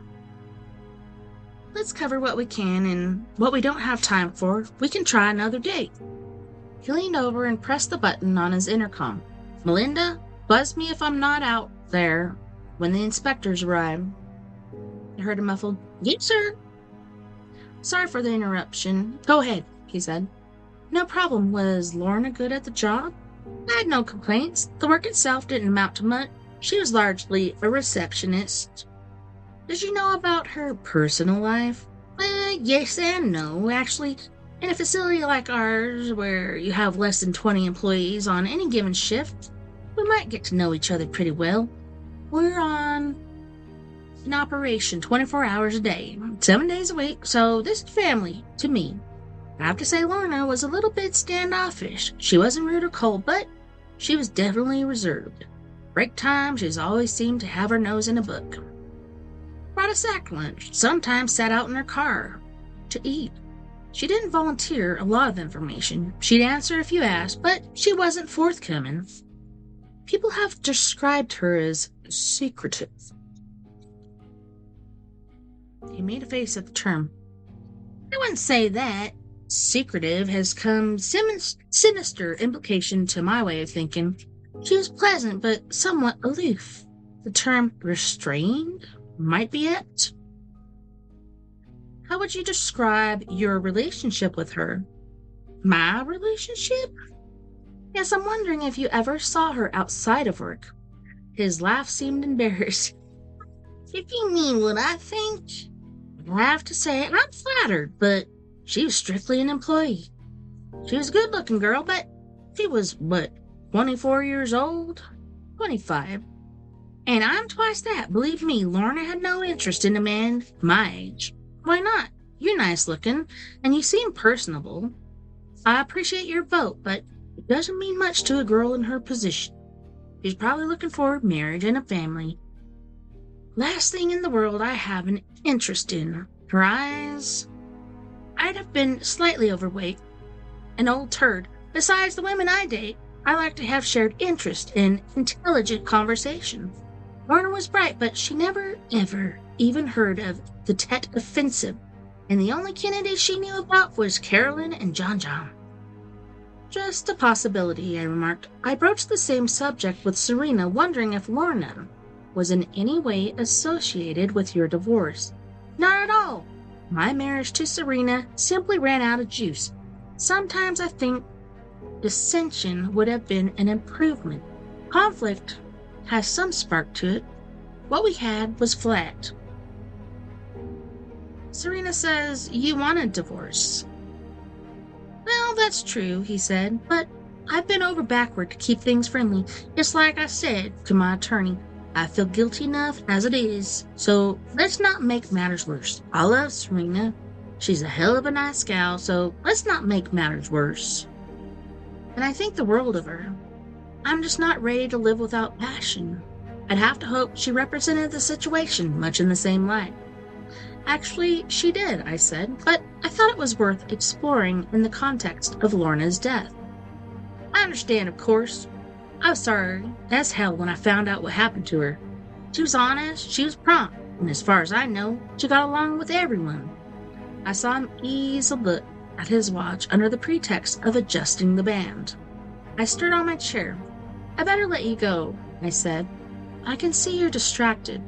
I guess I am now that you mention it. Hope you don't think I'm rude. Not at all. I appreciate your time. I have to be out of town the next couple of days, but I may get back to you if that's okay. Of course. I'm sometimes hard to reach, but you can check with Melinda. We'll be closing down for the maintenance and repairs on Saturday, so I'll be here if you need me then. I'll keep that in mind. In the meantime, if you think of anything pertinent, could you give me a call? Certainly, he said. I left another business card, we shook hands across the desk, and then he walked me out. 2 inspectors were waiting by Melinda's desk. The guy wore a dress shirt, jeans, and tennis shoes. I noticed the woman inspector was dressed a lot better. Roger greeted them pleasantly, giving me a quick wave as he ushered them down the hall. I drove to my office. It was mid-afternoon, and faint rays of winter sun were pushing through the overcast. The sky was white, the grass a vivid shade of lime green. February comes to Santa Teresa in a tumble of hot pink geraniums, magenta bougainvillea, and orange nasturtiums. Nasturtiums?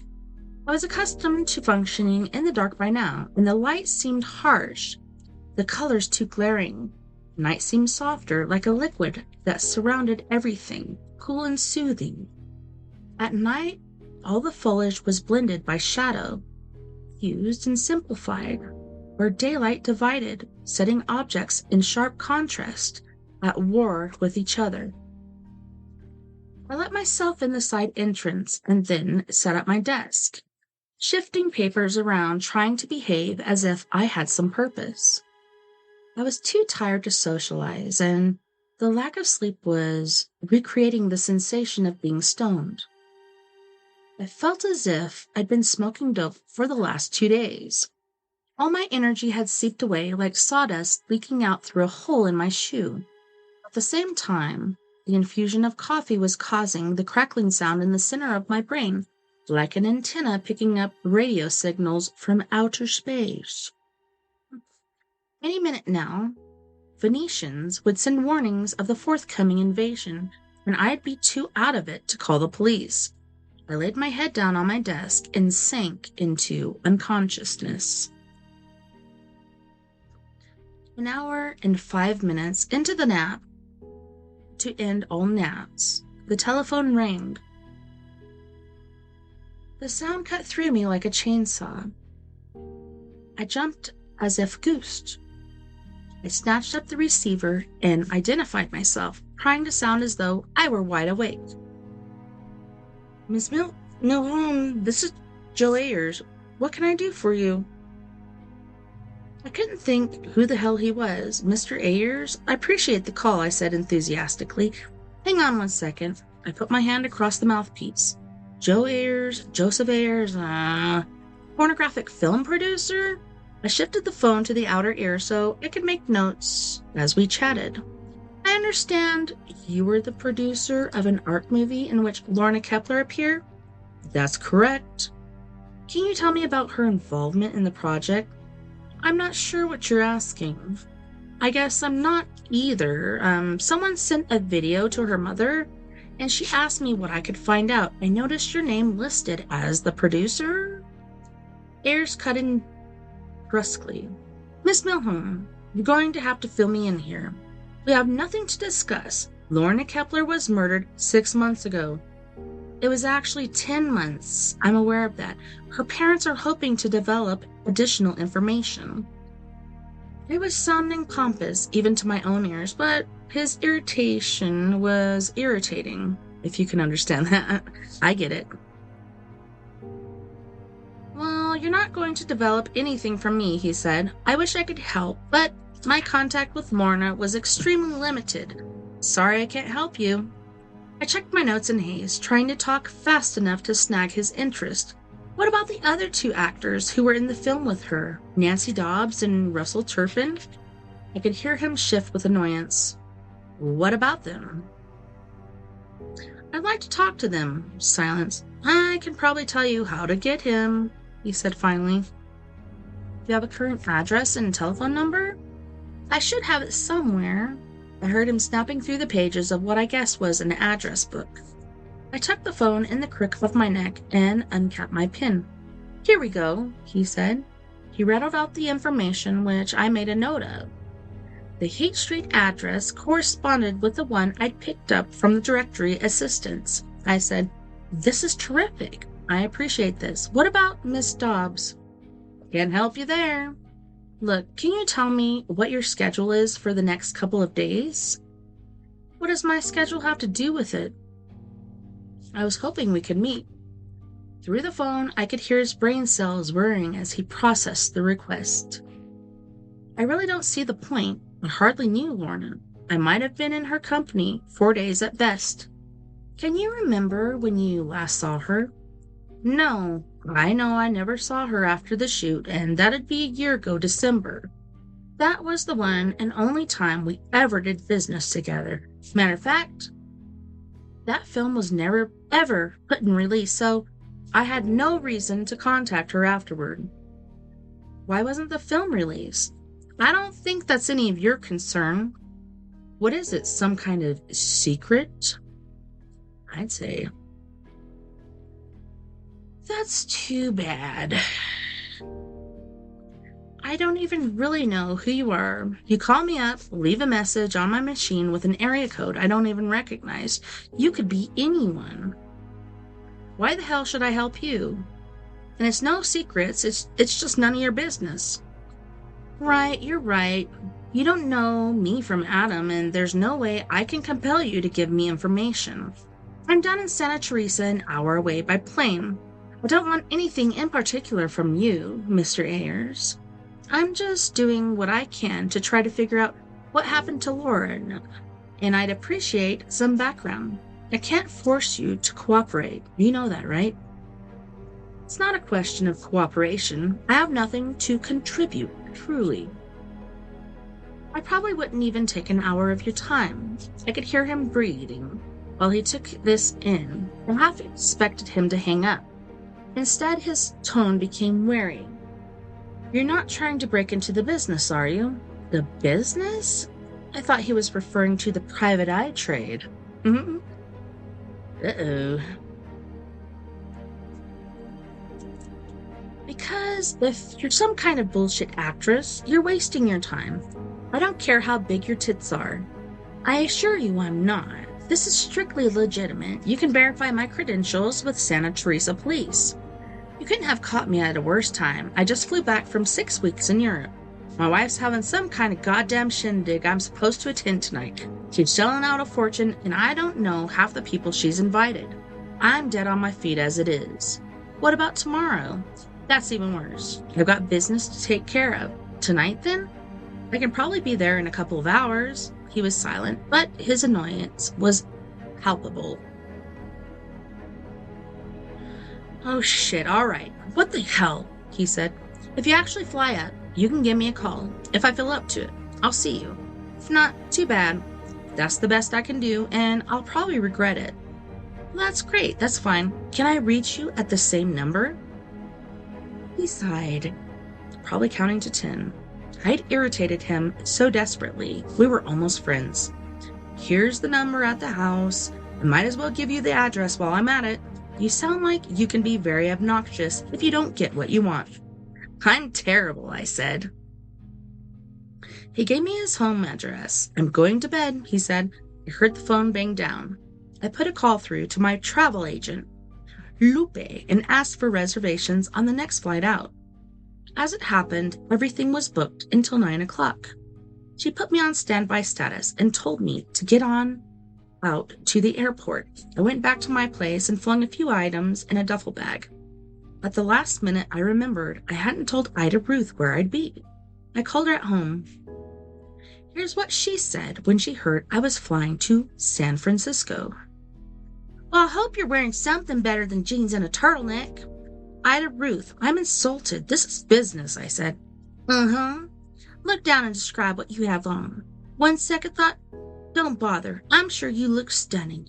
You want to give me a number where I can reach you? I don't know where I'll be staying. I'll call you when I get there and let you know. Leave it on the office machine. I'll be in bed by the time you get to San Francisco. And you be careful. Yes, ma'am, I promise. Take some vitamins. I will. See you when I get back, I said. I tidied my apartment in case the plane went down, taking out the trash as a parting gesture to the gods. As we all know, the day I neglect this important ritual, the plane will auger in and everyone will think what a slob I was. Besides, I like order on the premises. Coming home from a trip, I like to be greeted with serenity, not sloppiness. So on that note, boys and girls, we are going to go to our second music break. On this break, once again, we have Mr. Jeff Hilliard with his song, Abandon. And if you don't know, Mr. Jeff Hilliard is from not San Francisco, I just read that, Los Angeles, California. And I don't know, he's epic. This is like an 80s ballad that he's done. I really love it. If you haven't seen the video, you should watch it. It's pretty funny. And then we have my friend Miss Mia Savage with her group Antidote for Savages. And she'll be singing Your Skeleton, Not a Phase, Lemire and Crypto. And we'll be back right after that. You guys, don't go anywhere. This next hour, we're going to be watching a crazy video together. So I look forward to it.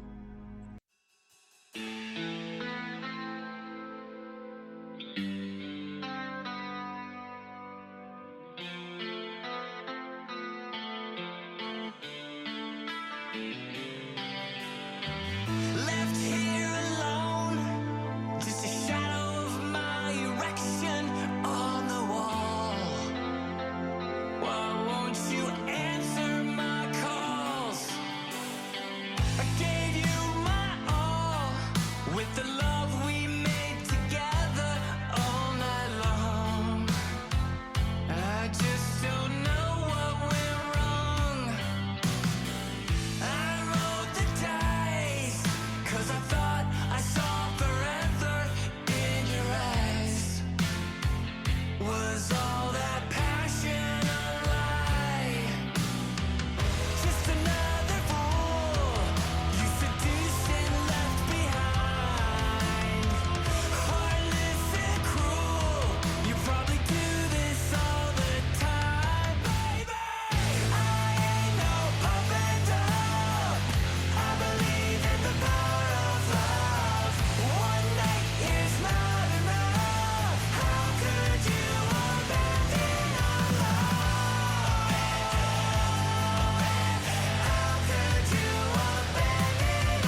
welcome back, Wapham crew. Thanks so much for hanging out with me tonight on We Are Paradox Media's Late Night in the Rockies. It's 420, peeps, 420. If that means anything to you. Otherwise, let's get on with the rest of our show. Well, when I introduce to you, no way! No way! So, this video was made by Page No Way. And this video is really going to blow your mind, I must tell you. It's going to be very, very intriguing. So I hope you're ready, because here we go. In just a few moments. What is this in the sky, y'all?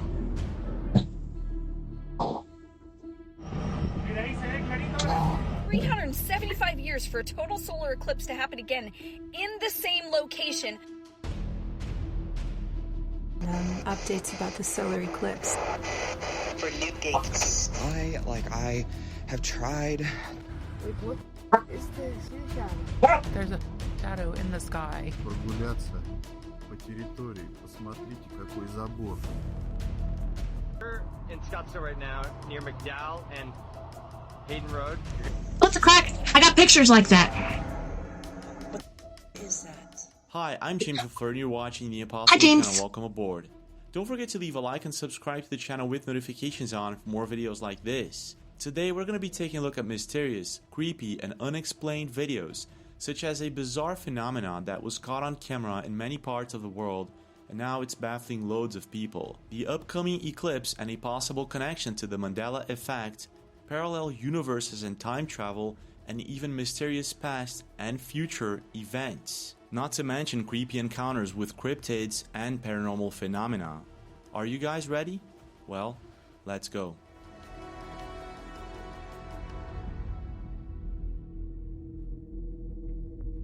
In today's world, traveling by airplane has become so common that one can fly from Paris to New York City and back to Paris in the same exact day. Just so you have an idea, around 100,000 flights take off and land every single day. That would mean that around 6 million people travel every day by airplane. That's a lot. And from all these people flying every single day, it's totally natural that some have the curiosity to look outside and stare at the stars, the moon, the sunrise, or the sunset. And in rare occasions, very rare occasions, people get to see something that they can't explain. I see that every day. What is this in the sky, y'all? Oh yeah, here we go. Got to What is this? Just can't do it because they keep moving. What is this? 1, 2, 3, 4. Where's the fifth one at? Right there, fifth. It's in the cloud. They was just about to look like they was about to morph together or something. Telling you, dude. There it is. Well, did these disappear and reappear? I don't know. I'm tripping. Maybe just went on my eyesight. Yeah, I have no idea. It's insane. Wow, look at that. It's moving. So if you're in Scottsdale right now, near McDowell and Wow. you're gonna see the We have that, but in red. It's going up, down, different directions. Wow. Freaking amazing.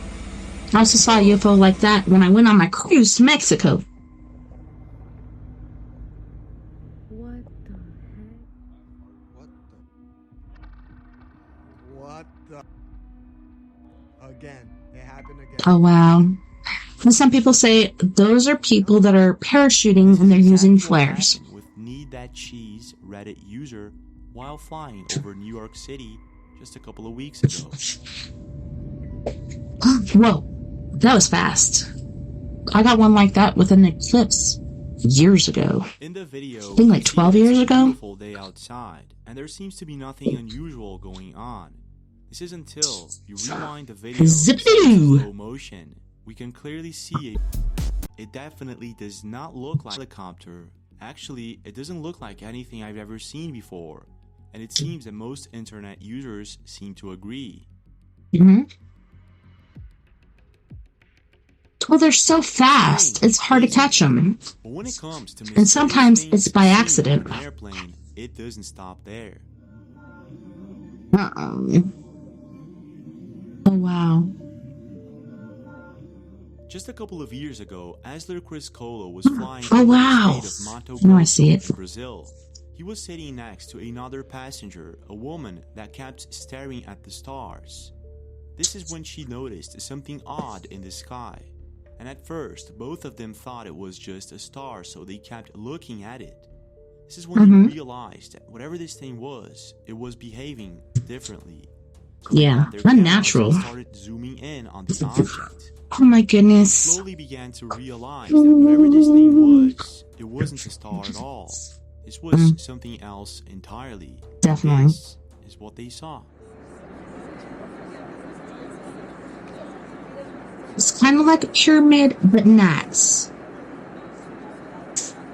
I think it's trying. What are you doing? What's this?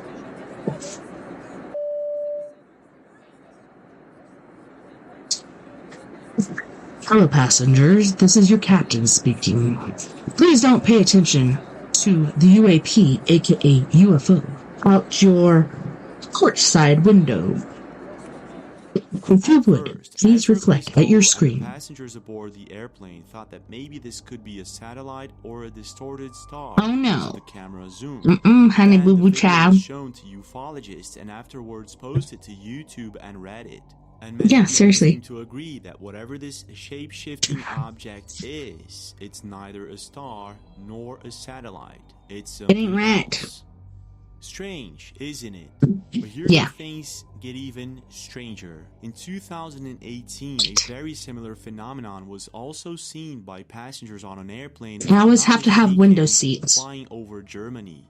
The video was posted to YouTube channel Nature Culture. Otherwise, I get TV, sick because I'm and this claustrophobic. is what they saw. Oh, man. It's an angel!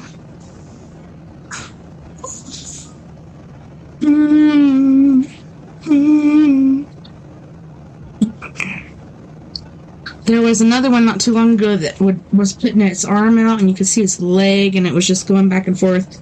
It was insane. It was crazy. Crazy.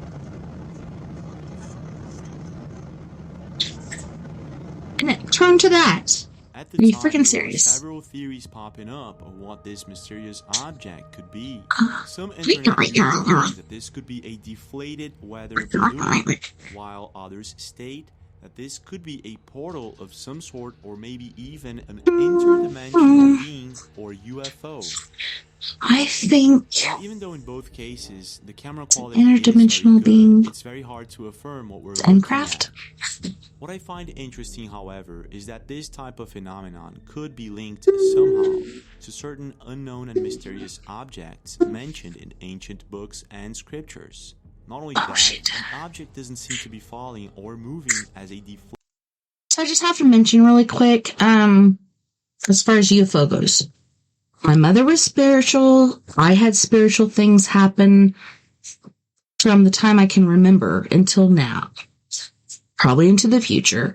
My dad only saw, he did see one spirit at his parents' house. I think that's after he got married and went back for a dinner.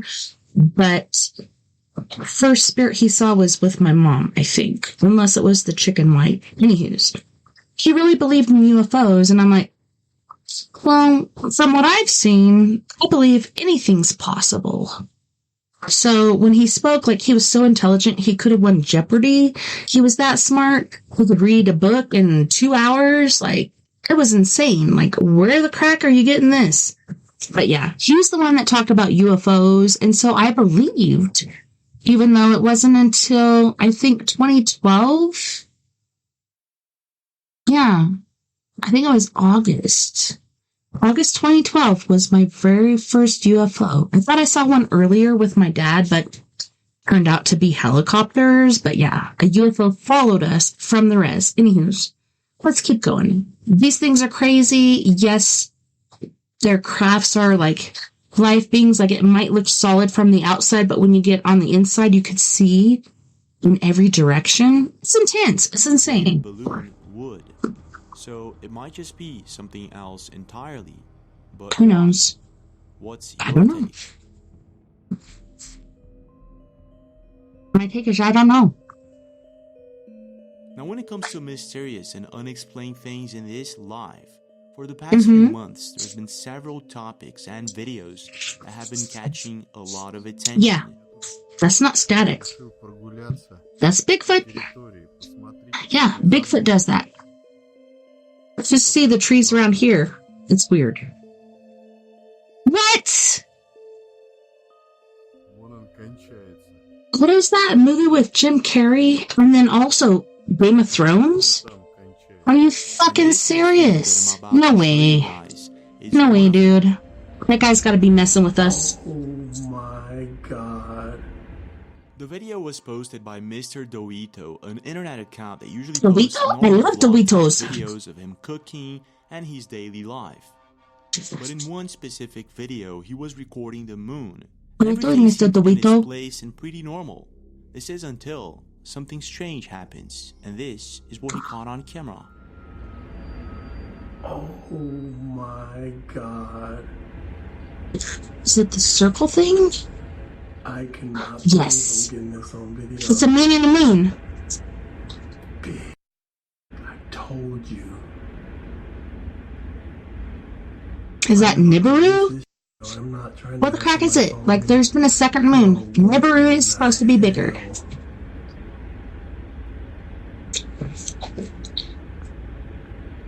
Jeez. And you could be like, it's a lens flare, but it would be way over here. That is not a lens flare. Especially like the way it was clouded at first and now it's bigger. You know what I'm saying? You know what I'm saying? That's intense. After being posted, But now the video 3? amassed No way. millions of views and thousands of comments. And what's interesting is that there were several people leaving comments that they had seen something similar in the past few months. 2 suns. Now, the first thing that I could think of So that was a sun. I thought it was the moon. or some sort of glass, and it's just a reflection Did of you the see moon. at the very end it was 3? But if you observe closely in the video, the second and third supposed moon are behind the clouds. So it is a moon. I was about to say, To be a 1, 2, reflection of 3. some sort. So this has to be What lineage something is that? entirely a glitch or what? But when it comes to these types of mysterious glitches, it doesn't stop there. So I have to say really quick, I've gotten pictures like this, but it's not like right there. Like, you have the moon or the sun, and then the little flare is over here, not stacked up on each other. So that to me is what's really weird with this video. If you ask me, you don't really have to ask me, but that's what I think. Uh-oh. What happened? Okay, there we go. Okay, let's continue. Sorry. I don't get it either. How am I just seeing? Put it back. Just a couple of weeks ago, a mother and a daughter who live in Georgia had just sat down to watch the night sky, something that they usually do. This is when they noticed something that they couldn't explain, so they did what anyone would do. They got their cameras and began recording what was about to become one of the most viral glitch videos of the year. Check this out. I don't get it. I don't get it either. How am I just seeing? Put it back. Circle? Those clouds The shadow and trees. Trees and the clouds. tree from the flashlight when it's the sky Right. behind the tree. And why is there a stop point at the end of my flashlight when it's pointed at the sky? Why isn't it going on farther? Like, what the is this? Don't cuss. I'm sorry. It's hard not to when you see stuff like that. Explain this to me, please. No, I think it's like fog or clouds. Sometimes the clouds go lower, so they're right there. It's really weird when it happens, but it does happen. There's a shadow. But look, it looks like a backdrop. I'm filming the trees on a black backdrop. It's right there. Oh my gosh, that is weird. Because it's not like going over the leaves. After being posted, the video quickly amassed millions of views, and most internet users were confused. Some believe that this is due to low clouds or fog, while others think that this is a legit glitch in the Matrix. Now, even though these could be clouds or even fog, what many internet users are arguing is that the shadow's distance between the trees and the fog, if this is fog, is too small. Not only that, it is equally distributed and distant from all of the trees.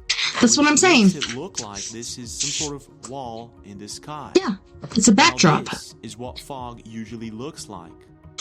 Yes, like that. Strange. You have layers. In this particular video, you don't see fog or low clouds intertwining with the trees. No, it's like one sheet. That's what's weird about it. Maybe it hasn't encroached yet, but it looks like a backdrop. The treetops are clearly visible. Strange, isn't it? It is. Now, it really the person is. who posted this video left a comment stating that seeing it with her own eyes, it didn't look like fog or clouds. So is this maybe just a coincidence? And is it really just fog or clouds? Or is there something else going on here? Could be. I don't know. Now, I'm not sure if you're aware of this, but on April 8th this year, there will be a total solar eclipse happening in the US. And there's a lot of Guess what? I didn't stock a up. series of bizarre events might actually unfold days, Didn't buy weeks, bullets. or months after the eclipse.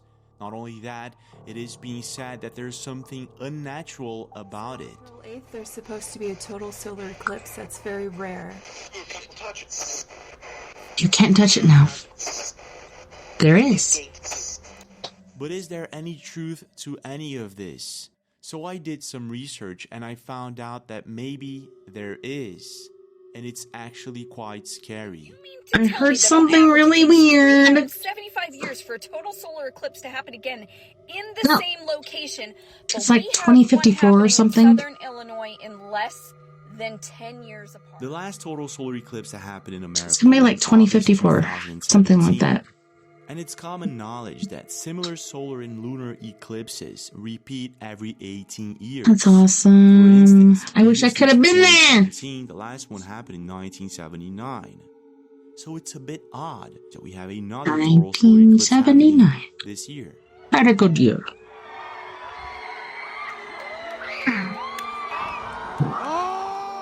Now, one of the things that makes the solar eclipse special is that the path of totality is almost 60% wider, and the duration of the eclipse is about 60% longer. Now, here's where things begin to take a really Isn't too long. turn. Okay, there's definitely more to this story. I live in Texas, in a direct path of this eclipse.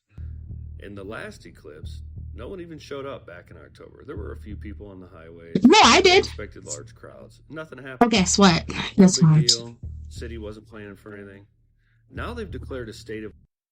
I have to say something really quick. Then back in October, I was like, oh my gosh, we're not going to get another solar eclipse for so long. I need to wake up early and take my kids. You know, I'm a nocturnal person. I do not get up early unless I freaking have to. I got up early. I took my two kids because I'm like, I want them to see a solar eclipse with me. That'd be super special. And then this one happens and everybody's like, oh, this one in 2017. And I'm like, why are they not talking about this? And my husband's like, oh, well, because it was not a full eclipse. It was just a partial eclipse. And I'm like, so is this one, like, as far as we see, is a partial eclipse. So why do they not mention the one in October? Why do they mention the one in 2017? They're X's no matter what. X's. Anyways, let's go. Sorry. Several states throughout North America began issuing an alert on the same day as the eclipse. For instance, people are being advised to stock up on essentials for the next upcoming That's what I heard. ahead of the eclipse. I didn't believe it though. Not only that, it is being said that there possibly will be problems with cell phone service and power outage. Oh yeah. Yeah. And to make things What happened even before? weirder, Thanks, there's Gina. also this happening on the date of the eclipse. Things get much weirder. The 22 members of an elite chemical, biological, radiological, and nuclear unit will be housed in Broken Bow, in addition to 110... Strange, isn't I have something else to say too. Sorry that I'm interrupting because I know this is going to end soon, but did you also know that on the 8th, CERN was restarting their Hadron Collider? What? And then the girl's like, it is, but it could be sometime else, but so you're going to, even though it's not like over that area, I don't think, because it's way over here, but you're going to restart your Hadron Collider for this full solar eclipse? So it made a lot of people think, but could be nothing, really. Is there something else going on? That's what I'm saying. Told? And maybe there is. Now keep in mind that the official explanation for all of this happening, possible power outages, people being advised to stock up, cell phone service problems, and the list goes on. This is mostly because the totality of the solar eclipse will be seen from very small towns that don't have the infrastructure to receive as many There's also the tourists names that were in the Bible. Expected. So it kind of makes sense. But if you start looking deeper into the solar eclipse, it just gets stranger. Worked out why you were all asking me if we are restarting the LHC on. Let's go look for CERN. At this point, you've probably heard about CERN, or the LHC Particle Accelerator. Said that already. Now, CERN is a I haven't seen this, I swear. quantum mechanics machine built around 2008. Keep this number in mind. It was built 100 meters beneath the ground to accelerate particles up to the speed of light to try to understand and search for dark matter. Oh my goodness. Now, a lot of people feel as if, after CERN was turned on, several strange things began to occur. Such as now it's haunted? Effect. Well, that happened a long time ago. When I went to Home Depot on Friday, it just said Home Depot. My granddaughter said right now, Nana, how come there's a "the" in front of Home Depot? Oh shit! I never saw that. Or did I? It was somewhere around 2011. It was for Home Depot, and I said the Home Depot. Began to realize that their past memories didn't match with reality. Yeah. This comment threw me off. So Giovanni, well done. That was pink. That was pink, bitches. And no way. Is like all pink, all color. She's I'm not an Elwood fan, or well, outfit, except for pink Blues fuzzy Brothers, pants, but pink purses, of course, a pink convertible. And no, it's. It was pink. Everything was pink. Razorbrand, he had sunglasses. Ha! We're all mad down here. We're all mad down here. We're all mad here. My life is a lie. Although with mirror on the wall. Ha! Yep. I don't like this game. For instance, a lot of people remember the Monopoly guy using a monocle, but apparently he never used a monocle. A lot of people also remember Fruit of the Loom logo having a cornucopia. It did. But apparently it's proven. It never did. It did. There's also it's the proven. famous Luke, I'm your father catchphrase. I am your father. People remember it happening, but apparently it never did. It did. I am your father. That's what it said. Those and many I other am your father. facts, such as Britney Spears using a microphone in one of her clips, and the famous statue in the 1800s by Rodin. Yeah, it was like this. Remember the statue resting his forehead on his fist. No, right here. He's resting his chin on no, his it was fist. here. It was here. This was the second one. This was the first one. The Mandela effect isn't just a false Sorry. memory. There are quite a few internet users who have supposedly found a way to look into this different realm that we I love that. You want to be able to get into my old phones to do Using this. their very old phones, they can supposedly Bernstein see Bears. the Mandela effect. What? Oh yeah, blonde chick, black chick. Look at your mama. There's also quite a few videos of No, it's Aunt Jemima, dude. I had that at breakfast. And then Tinkerbell flies around and goes, ching! Ching! Yeah, he completed it. This emoji that I swear existed, but apparently do not, and never did. This is literally this emoji. Some TikToker posted that they actually had it, and it should have been located around like this part. And finally is the water bottle emoji. I think it would have looked something like this, and it would have been located like. I noticed that the Berenstain had said Berenstein. in that ring, but I come out here into just the normal. What? But even Oh so, my there God. isn't enough proof besides That's our insane. past memories to affirm that the Mandela effect is real. And since 2010, people have been trying to find an explanation to this mysterious phenomenon. There and many is people none. have linked Okay. CERN Can I or stop the this for a LHC second? particle accelerator Let me go to out this of full mysterious screen and go over reality here shift, and... glitch. Okay, so... let's find a collusion as far as why this Mandela effect is happening. Is it because the Hadron Collider, and they're using the God particle, and they're just like, bam, bam, bam, thank you, ma'am. And shit is changing. Swear to God, my husband was replaced with another one because he used to say, Luke, I am your father. And he's like, no, Luke, it is I who is your father. I'm like, what the fuck are you talking about? Okay, other dimensional Vern. And then, Bernstein bears, etc., etc. Is it due to the Hadron Collider? What was the point I was getting to? I just thought about it. Anyways, I can't think about it right now. I'll remember here in a second. Let me wave my head around. Nope, still don't got it. Anyways, let's go. Let's go. That many people all over the world have been noticing. Maybe go back a second? Okay, let's go back a second. Sorry. But I come out here into just the normal. But even so, there isn't enough proof besides our past memories to affirm that the Mandela effect is real. And since 2010, people have been trying to find I remember now. Sorry. Okay, so let me go back here and make myself a bit bigger. Okay, sorry guys to interrupt. I really hate to, but... So, it could be CERN in Hadron Collider, and they're using the God particle, and they're going faster and faster and faster. Or it could be the government was trying to be like, oh, well, let's change this and this and this, like Fruit Loops. And, the whole, what is it? What's the freaking fruit thing? I want to say juicy fruit, but it's Fruit Loom. Fruit Loom, other things like that. It's little small things. Bernstein bears, all these different things. Very small things, but very huge to us as far as our memories go. Is it really just the government trying to be like, oh, well, let's take this and this and that out.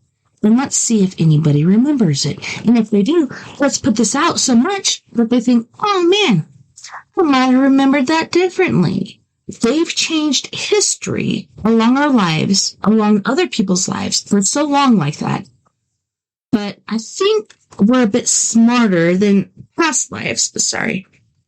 We are. We're on to their shit. We know what the fuck they're doing, especially that one chick that saw the Fruit of the Loom, and then I can't remember the next one she's doing, but she's onto it. Like, Fruit Loops used to be you know? O's from the cereal. Bernstein Bears was with an E. Fruit of the Loom was with a cornucopia. Anywho's.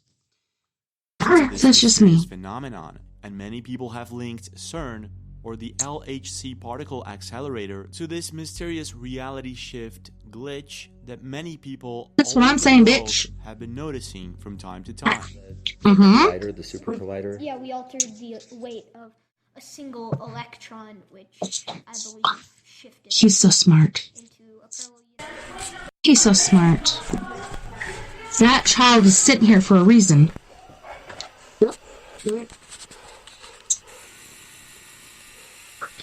Oh, I heard it going green and red, yes. Aim and shot, go in and go out.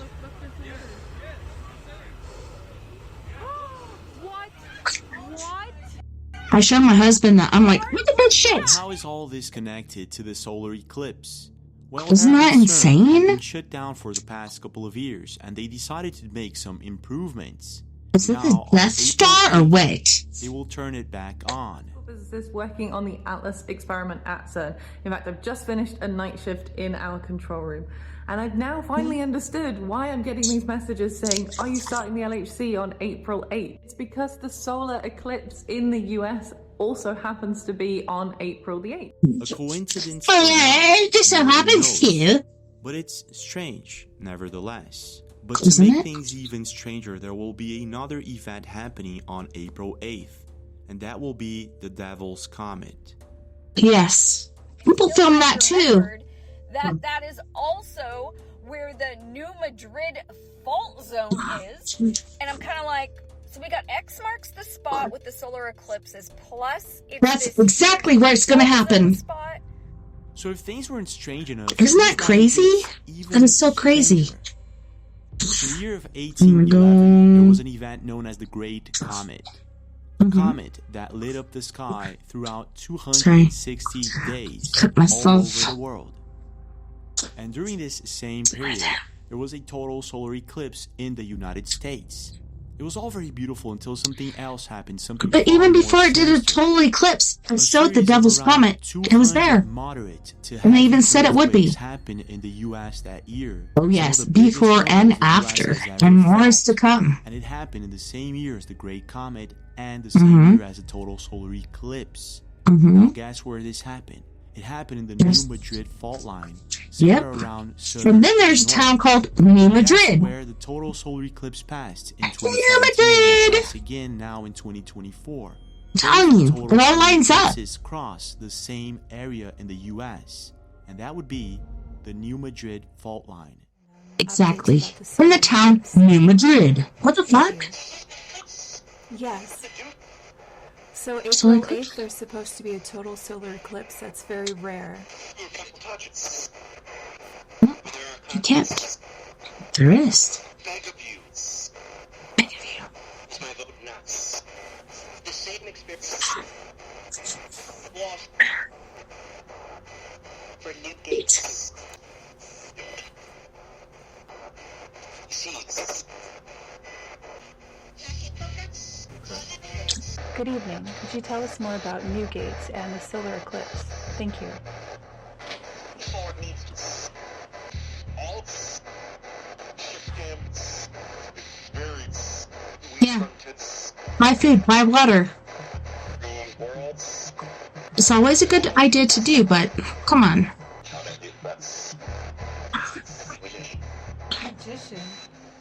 Well, hopefully it makes people think about their humanity and how they treat people. Solar eclipse should only happen and pass over the same place twice every 330 years.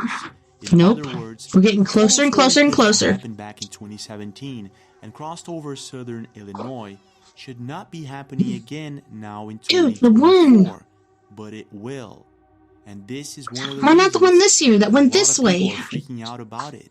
And it will be happening together with CERN being turned back on. Can I ask you guys really quick? Am I the crazy one? And they even mentioned it earlier. The one that was this year in October. Okay, so I guess it was 2023, October. I woke up early. I remember it because I freaking woke up early. Go to sleep at like 5 or 6 o'clock in the morning. So for me to get up at 10 o'clock in the morning and take my kids to see that, that's pretty fucking important, you know? And then everybody's like, 2017, oh, 2024. This was partial, but it was whole somewhere in here. But they just ignore it. Why? That's my question. Why are they ignoring that one? It was solar. I saw with a little strainer, all the little chinks, because it was like that. It was like a little, crescent. We call it God's finger now. Pretty weird. Sorry. Anyways, and with I feel weird now comet about it. And many other strange and mysterious events that will be happening on April that was years 8th. ago.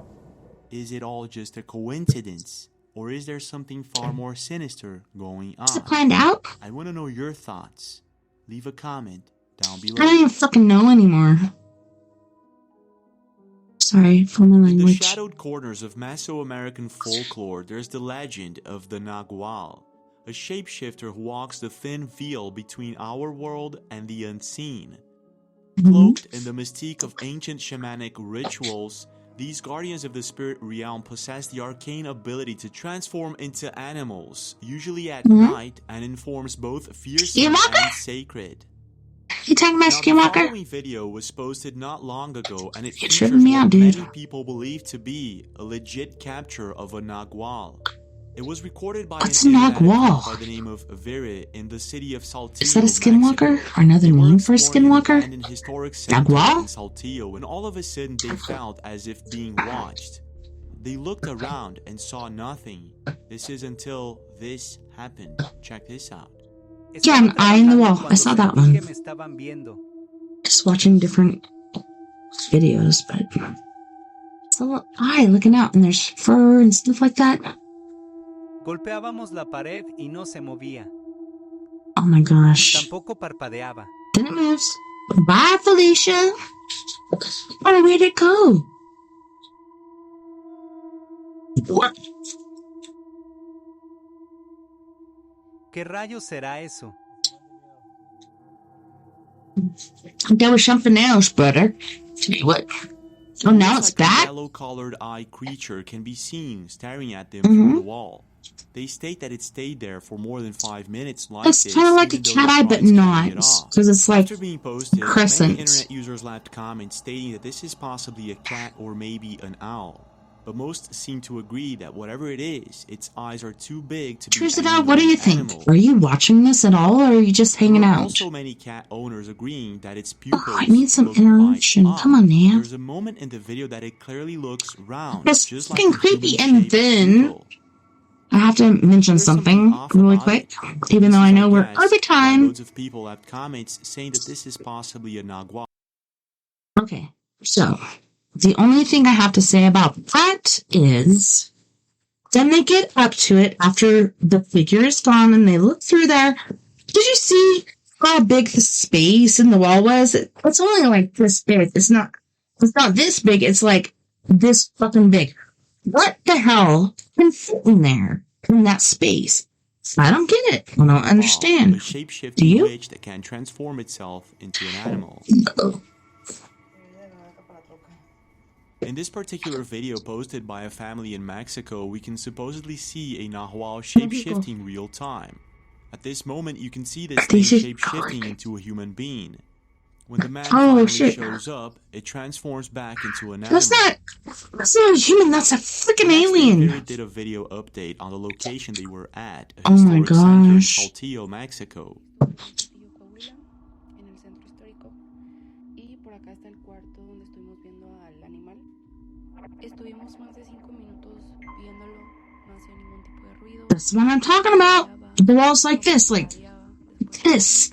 What could fit in there? An abandoned historic center only deepens the mystery. Once it's that gone, could possibly it's be like a legit this much encounter space. with a Nagual. But I want to know your thoughts. Do you think that maybe Space this of a is just fucking cat brick. or an What the owl, fuck or is just a that? coincidence, or is it the real deal? And what would you It's have weird. done in this situation? Definitely an eye. It's fucking weird. What the fuck is that? But I'm Just saying, imagine the following it's a brick size. situation.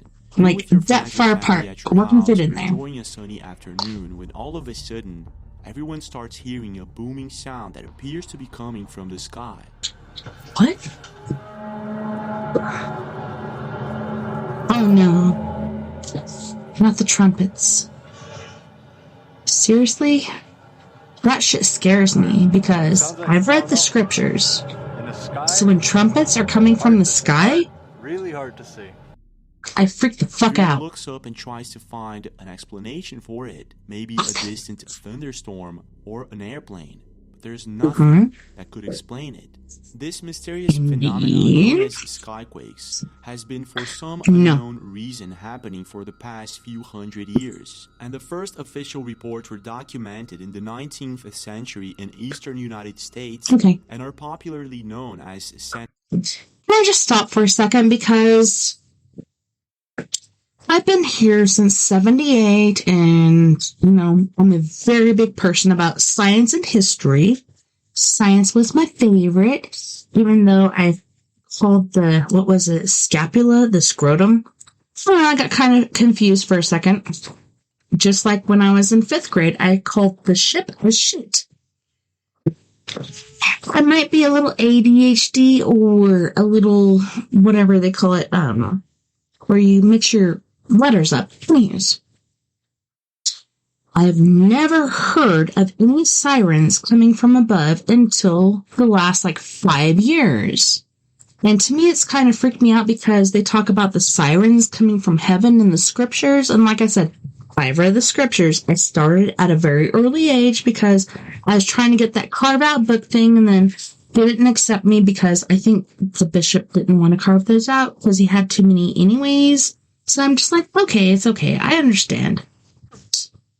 I'm pretty sure it's something else. People are saying it's seismic things, so the plates are grinding against each other. And then other people are saying, oh, it's the clouds grinding against each other.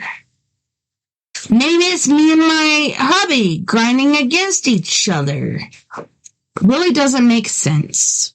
Ain't happening. Ain't happening. Why the fuck you say it is? Seneca guns. To this day, these unexplained booming sounds remain a complete mystery, which makes this one of the most bizarre and creepiest phenomena ever caught on camera. Yeah, it's fucked up, and it's not right. Pretty sure end times is coming. Those are trumpets from heaven.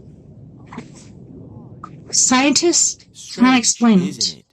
But here are things get even stranger. Watcher. Recently, this mysterious phenomenon Watcher on YouTube. Again in several parts of North America. People all over the internet everywhere, trying dude. to find an explanation everywhere. for it and connect the dots. And to my surprise, I found that could actually help explain what these mysterious sounds are. I guess that it all starts in Canada. I'm sorry, I have an itch. These mysterious sounds happen for some mysterious reason. Even in Canada, was captured on camera in 2012 in Banff National Park. That's what I'm saying. People were enjoying their time on a cloudy afternoon and they had absolutely no idea that they were about to record one of the creepiest videos. It's the trumpets from heaven, bitch. You better recognize.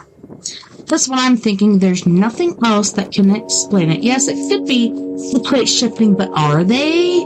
The places you hear the sounds, it's not shifting here, but over in New York, New Jersey. Does that sound like a plate shift? I don't think so.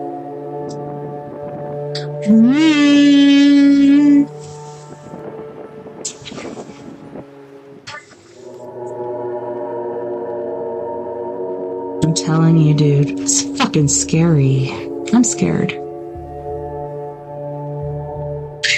Creepy, isn't it? So let's just take notes that this happened in Banff National Park.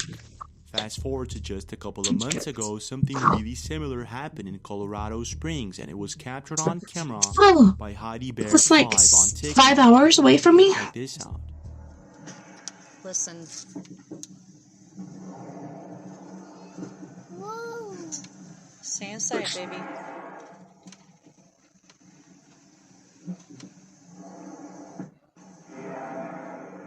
What the is that? That's unnatural. Okay. This is not plates grinding.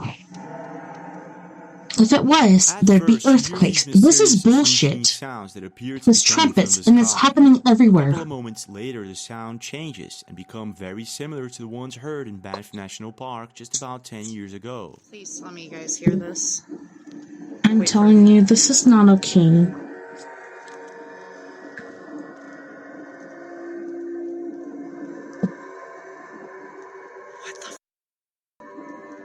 Seriously, what the fuck? And you'd be like, trumpets? No, it's different. It's heavenly trumpets. It's supposed to be different. Just caught on camera, Heidi posted Yeah, video to the internet. Her video was Southern Light posted on Sister. February this year. It's one of the most recent pertaining to this mysterious sound. I feel her. But just a couple of months She's ago, my in sister. 2023, a YouTube channel by the name of Wave Motion Pilot captured something similar on camera, this time in Quebec. Check this out.